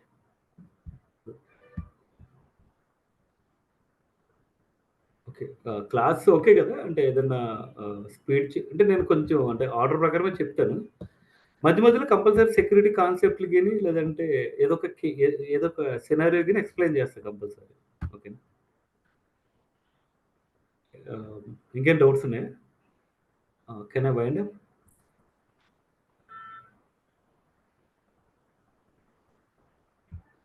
ఇంకెవరన్నా అంటే అంటే మీ గురించి ఏమైనా ఇంట్రడ్యూస్ చేసుకోవాలని ఇంట్రడ్యూస్ చేసుకోవచ్చు. సో లేదంటే నేను అది క్లోజ్ చేస్తా సెషన్. బస్ ఇంకొకటి ఏంటంటే క్లాస్లో చెప్పేది చాలా కొంచెం కేర్ఫుల్గా వినండి, ఎందుకంటే కొత్త టాపిక్లు కదా, అండ్ కొద్దిగా ఇంటర్లింక్ చేసి కూడా చెప్తాను కదా. ఓకేనా. సో ఇది ఎలా ఉంటుందంటే ఎవరో చేసిన ప్రాసెస్ని మనం ఆడిట్ చేస్తాం. ఓకేనా. సో ఇది కొంచెం మనకి కొంచెం డిఫరెంట్ థింగ్. ఇప్పుడు మనం సపోజు కొంతమంది అర్థమైంది కదా, సపోజ్ ఏ మ్యూల్సాఫ్ట్ మీద పనిచేసే వాళ్ళు ఉన్నారు అనుకోండి, వాళ్ళు అదే అప్లికేషన్ మీద పనిచేస్తారు కాబట్టి వాళ్ళకి వేరు ఉంటుంది. ఆడిటర్స్కి వచ్చిన చిక్ ఏంటంటే వాళ్ళు ఎవరో ప్రాసెస్ మీద పనిచేస్తారు, వాళ్ళు ఎవరో పాలసీలు రాస్తారు, వాళ్ళు ఎవరో ఏమంటారు దాన్ని అసెట్స్ క్రియేట్ చేస్తారు, లేదంటే ఒక బిజినెస్ ప్రాసెస్ని ఫాలో అవుతుంటారు. వాళ్ళంతా చేసేసిన తర్వాత మనం వెళ్ళి రివ్యూ చేస్తాం. అందుకే మనకి రియల్గా వాక్ త్రూ ఇస్తాడు కాబట్టి ఆ వాక్ త్రూ సరిపోదు మనకి. కానీ నేను వాక్ త్రూ కంటే ముందు మనకు కూడా ఐడియా ఉండాలి ప్రాసెస్, అసలే అవతల ఏం ప్రాసెస్ చేశారు, మనం దేన్ని ఆడిట్ చేస్తాం అనేది ఐడియా కోసం ఇవన్నీ చెప్తాను. ఓకే. ఎనీ క్వశ్చన్ ఇంకా ప్రకాష్? ఓకే బ్రో, చెప్పాలి ప్రశ్న. ఆడిటింగ్ అంటే అన్ని కంపెనీస్ కి సేమ్ ఆడిటింగ్ ఉంటుందా, డిఫరెంట్ ఆడిటింగ్స్ ఉంటాయా? అంటే ఇంకొంచెం ఎలాబరేట్ ఎలాబరేట్ చేసి అడిగితే బెటర్ క్వశ్చన్. అంటే ఇప్పుడు మనం ఒక కంపెనీకి వెళ్ళి ఆడిటింగ్ చేస్తాం కదా, అలానే ఇంకో కంపెనీకి వెళ్ళి అదే ఆడిటింగ్ చేస్తామా లేకపోతే వేరేనా? 90% సిమిలర్ ఉంటుంది, 90% సేమ్ సిమిలర్గా ఉంటుంది. ఎందుకంటే అన్ని ఇప్పుడు ఐటీ కంపెనీలకి వెళ్ళి, అంటే ఐటీ సర్వీస్ ఇచ్చి కంపెనీలకి వెళ్ళి ఆడిట్ చేస్తాం కదా. సో అలాంటప్పుడు ఇప్పుడు మనకి జనరల్గా ఈ క్వశ్చన్ ఇంకొక డిఫరెంట్ వేలో వస్తుంది అన్నమాట మనకి. అది ఎలా అంటే, యుఎస్ బ్యాంక్ వాడు, సపోజ్ యుఎస్ బ్యాంక్ వాడు ఉన్నాడు కదా, వాడు ఏం చేశాడంటే యాక్సిస్ మేనేజ్మెంట్ అంతానేమో ఓ కంపెనీకి ఇచ్చాడు. సపోజ్ వాడు కాగ్నిజెంట్కి యాక్సిస్ మేనేజ్మెంట్ ఇచ్చి డేటా రిలేటెడ్ ఇన్ఫర్మేషన్ అంతా అదేంది కదా క్యాప్జెమినీకి ఇచ్చాడు అనుకో.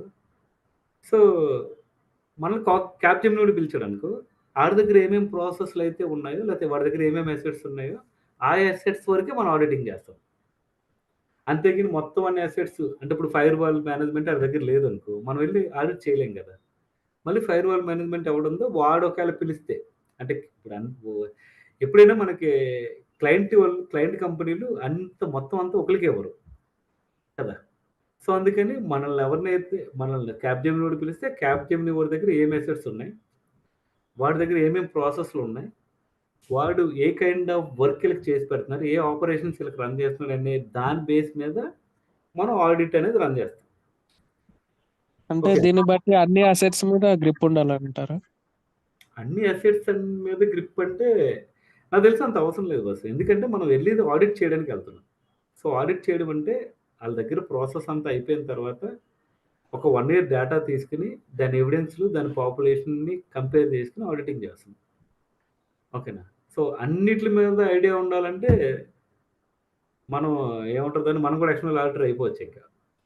సో అంత కాదు మనకి, అంటే కంపల్సరీ ఉండి ఆడిటింగ్ ఏమేమి ఉంటుందో అన్నీ నేను ముందు చెప్తాను.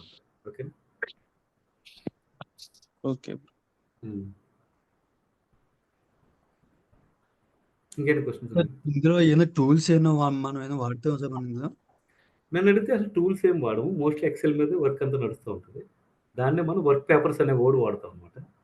వర్క్ పేపర్స్లో మనకి ఏంటంటే అది ఉంది కదా, రియల్ టైం యొక్క డేటాని పాపులేట్ ఇస్తాను, దాని ప్రకారం నేను దాన్ని ఎక్స్ప్లెయిన్ చేస్తాను అనమాట. ఒక చిన్న టూల్ ఉంటుంది, ర్యాండమైజర్ అనే టూల్, జస్ట్ థింక్ అన్నట్టు అంతే. అందుకంటే మనం అంటే టూల్స్ ఎక్కువ ఉండదు. దీనికి ఒక మెయిన్ బెనిఫిట్ ఏంటంటే డెడ్ లైన్స్ అంత ఎక్కువ ఉండవు. అంటే డెడ్ లైన్స్ అంటే ఇప్పుడు డెవలప్మెంట్ వల్ల ట్రైల్ అండ్ ఎర్రర్లు వేసి అదంతా వచ్చిందో లేదో చూసుకునే అంత ఏమి ఉండదు. డీటెయిల్స్ వస్తాయి, మనం వెరిఫై చేసి రివ్యూ చేసి వాళ్ళకి ఒక రిపోర్ట్ సబ్మిట్ ఇస్తాం. Okay okay. అంటే report in the form of excel sheet bro? అది కూడా ఎక్సెల్ షీట్ బస్. రిపోర్ట్ అంటే ఎక్సెల్ షీట్ కదండి. మన ఒపీనియన్ షేర్ చేస్తాం, దాని ఒపీనియన్కి కొంచెం వెయిటేజ్ ఉంటుంది మనకి. అందుకే చెప్పాను కదా, అంటే ఇది ఎవరు తీసుకోవచ్చు అనేది, అంటే కోర్సు కోడేం అవసరం లేదు, లేదంటే డెవలప్మెంట్ అవసరం లేదు, ప్రియర్ ఐటీ ఎక్స్పీరియన్స్ అవసరం లేదు. నేను అనేది ఏంటంటే ఒక సింపుల్ ఎక్సెల్ మీద ఐడియా ఉండి కొంచెం కమ్యూనికేషన్ బాగుంటే, ఎందుకంటే బికాజ్ మనం వాళ్ళ దగ్గర నుంచి ఎవిడెన్స్లు డీటెయిల్స్ తీసుకోవాలి కదా, లేదంటే వాళ్ళు వాక్ త్రూ ఇస్తున్నప్పుడు మనం డౌట్లు అడగాలి అంటే ఇలాంటి ఏమిటికి మనకు కొద్దిగా కమ్యూనికేషన్ బాగుంటే బెటర్ అనమాట. ఇక్కడ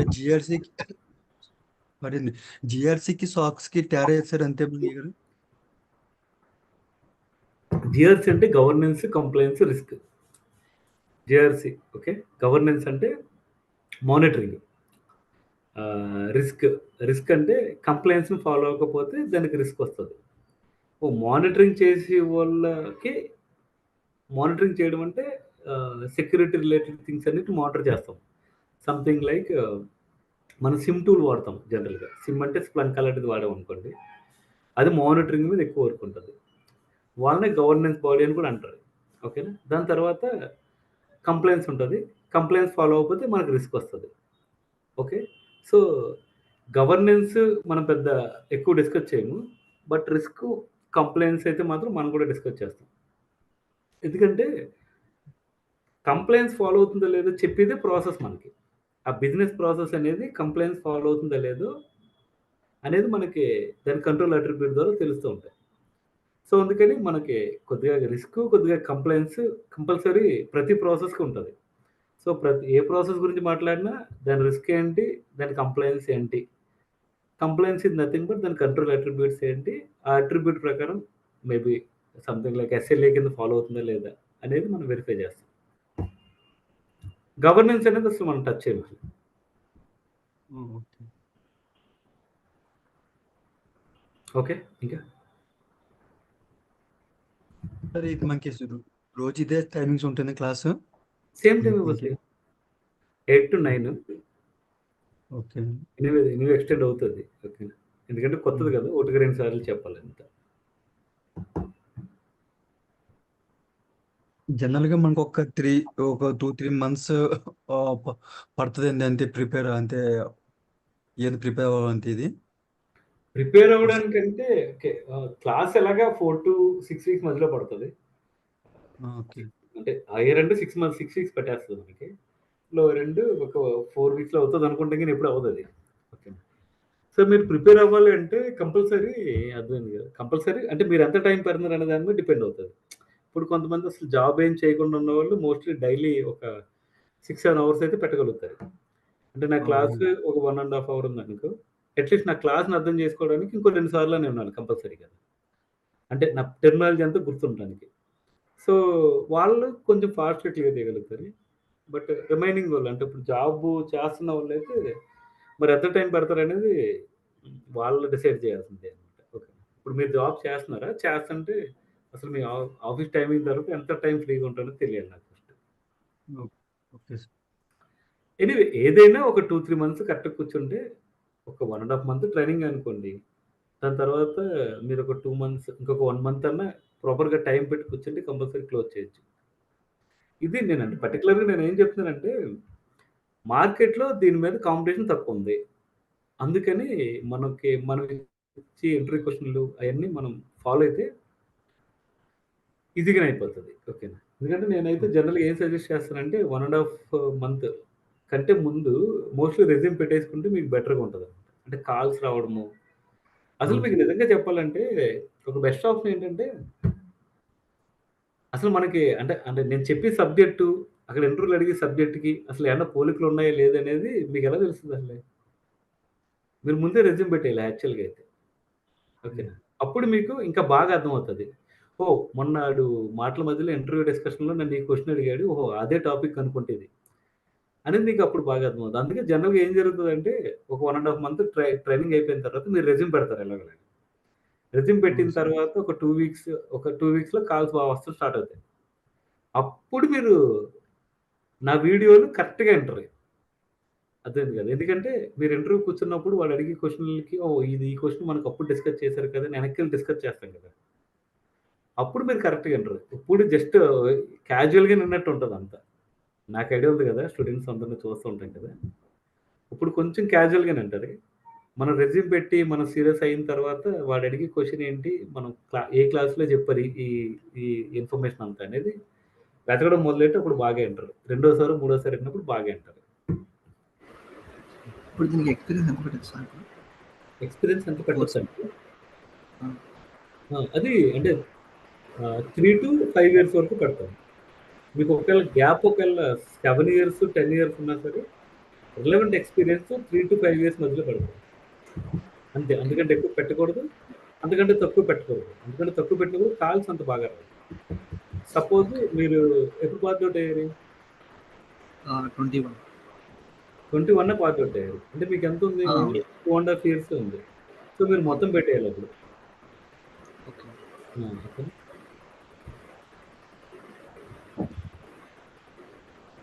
ఓకే. ఇంకేమైనా ఉందా క్వెషన్స్?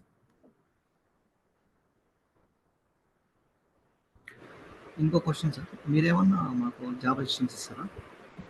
అంటే అసిస్టెన్స్ అంటే మీనింగ్? అంటే జాబ్స్ ఈ కంపెనీలో ఉన్నాయి, లేదంటే మాకేమైనా హెల్ప్ కావాలన్నప్పుడు. ఎందుకంటే యాక్చువల్‌గా మీ ముందు బ్యాచ్‌ల్లో లేదంటే ఇంకా వేరే మెథడ్స్ కూడా ఉంటాయి కదా. అండ్ మా దగ్గర జనరల్‌గా ఏంటంటే ఎంప్లాయర్ అకౌంట్ ఉంటది మా దగ్గర. సో మా దగ్గర ఎంప్లాయర్ అకౌంట్ ఉంటది కాబట్టి జనరల్‌గా ఒక కంపెనీ కూడా సెర్చ్ చేసినప్పుడు మీ ప్రొఫైల్ టాప్‌లోకి వస్తుందో లేదో మేము వెరిఫై చేస్తాం. అంటే జనరల్‌గా ఏంటంటే ఎవరైనా సపోజ్ కాగ్నిజెంటోడు సాక్స్‌లోనో లేదంటే ఐటీబీస్‌లోనో తీసుకోవాలనుకున్నప్పుడు అది సెర్చ్ చేసినప్పుడు ఒక పేజ్‌కి వచ్చి ఒక 40 వస్తాయి. అయితే ఒక 100 పెట్టొచ్చు. ఫస్ట్ 100 వాళ్ళు మోస్ట్లీ రిక్రూటర్ యాక్షన్ వస్తుంది. ఓకే. అలా రిక్రూటర్ యాక్షన్ రావాలంటే మనం ఏమేమి కీవర్డ్స్ పెట్టాలి నౌకరీలో అనేది మేము చేసిస్తాం. ఓకే. అప్పుడు ఏంటంటే సెర్చ్లో మీకు టాప్ వస్తారు. ఓకే. అంటే ఫస్ట్ పేజ్లోకి వస్తారు, లేదా మ్యాక్స్ సెకండ్ పేజ్లోకి వచ్చేస్తారు. ఈ ఫస్ట్ పేజ్లో ఉన్న వాళ్ళందరికీ వాళ్ళ కాల్స్ బాగుంటారు. ఇది కాకుండా ఎనీవే మా పాత కాంటాక్ట్లు ఉంటాయి కాబట్టి మా కాంటాక్ట్ లిస్ట్ ఇవ్వడము, లేదంటే మెయిల్ ఐడీస్ ఇవ్వడం చేస్తాం. అంతవరకే కదా అసిస్టెన్స్ అంటే. అంతే సార్. ఓకే.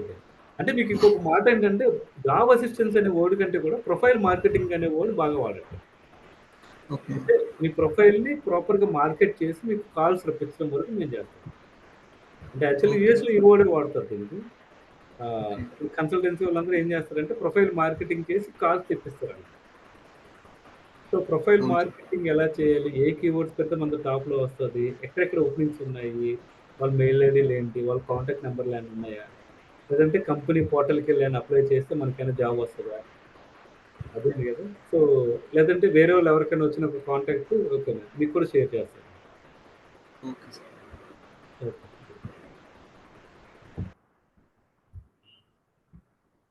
సో మీకు ఎనీవే రెజ్యూమ్ ప్రిపేర్ చేసిస్తాము, నౌకరీ ప్రొఫైల్ని క్రియేట్ చేసిస్తాము. నౌకరీ ప్రొఫైల్లో ఏ కీవర్డ్స్ పెట్టాలి, ఎలా చేస్తే ప్రొఫైల్ మార్కెటింగ్ బాగా జరుగుతుంది, ఇవన్నీ నేను చేయించిస్తాను. లింక్డ్ఇన్ కూడా చేస్తారా మీరు? లింక్డ్ఇన్ కూడా క్రియేట్ చేసిస్తాను. సార్ చెప్పండి.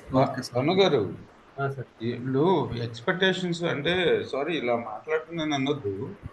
ఆ స్టూడెంట్స్ కి ఎలా పెట్టుకోవాలి అనేదే చూపిస్తాను సార్ నేను. ఓకే. అంతేగాని ఇప్పుడు మన కోర్సులో జాయిన్ అయ్యి నా రెజ్యూమ్ మీరు ప్రిపేర్ చేసి ఇవ్వండి అంటే మాత్రం నేను శాంపుల్ రెజ్యూమ్స్ ఇస్తాను. ఓకే. మీరు ఆ స్టూడెంట్స్ ఆ రెజ్యూమ్ని వాళ్ళు ప్రిపేర్ చేసుకుని నాకు ఇస్తే మనకిస్తే అందులో ఏమైనా మిస్టేక్స్ ఉంటే చెప్తాము.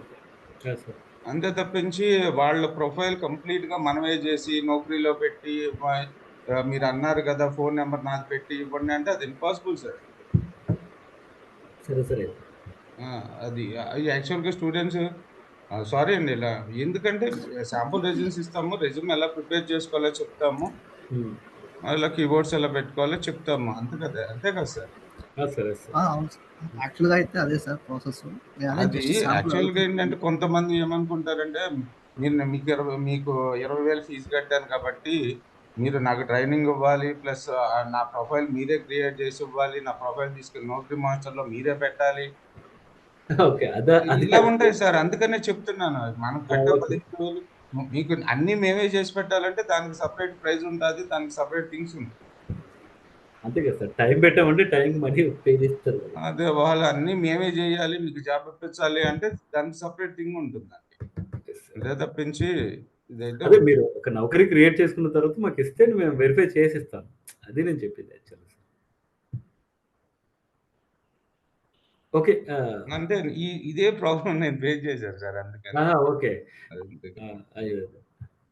సార్, మీకు అంటే ఇంకేదైనా ఉంటే చెప్పండి, పర్లేదు. అంటే వీళ్ళకి కూడా తెలియాలి కదా, అంటే వీళ్ళ ఎక్స్పెక్టేషన్ మనం చేసే వరకు మ్యాచ్ అవుతుందో లేదు కరెక్ట్గా తెలియాలి కదా sir.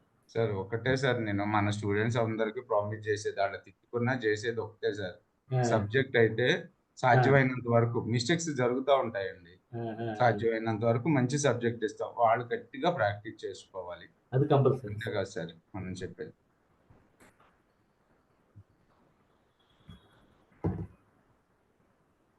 Okay sir. Thank you guys, ఇంకేమైనా క్వశ్చన్లు లేవు అనుకుంటున్నాను. సో సార్ నేను ఎండ్ చేస్తున్నా మరి. Okay sir. Thank you sir. Okay sir, ఈ రోజుతో ఫ్రీ సెషన్స్ అయిపోయినాయండి, మళ్ళీ మండే నుంచి స్టార్ట్ అవుతుంది. ఇంట్రెస్ట్ ఉన్న వాళ్ళు యాక్చువల్గా నేను మీకు ఈ రోజు జరిగిందేమో నిన్న జరిగిన క్లాసు మీకు వాట్సాప్ చేస్తాను, చూడండి, మీ ఫ్రెండ్స్ని రిఫర్ చేయండి. ఇంకా పర్సనల్గా ఏమన్నా మాట్లాడాలంటే నా నెంబర్కి కాల్ చేయండి. ఓకే అంటే సార్ ఒక్క నిమిషం సార్, చెప్పండి సార్. ఒక్క నిమిషం సార్, మీరు ఒక్క నిమిషం లైన్లోనే ఉండండి సార్.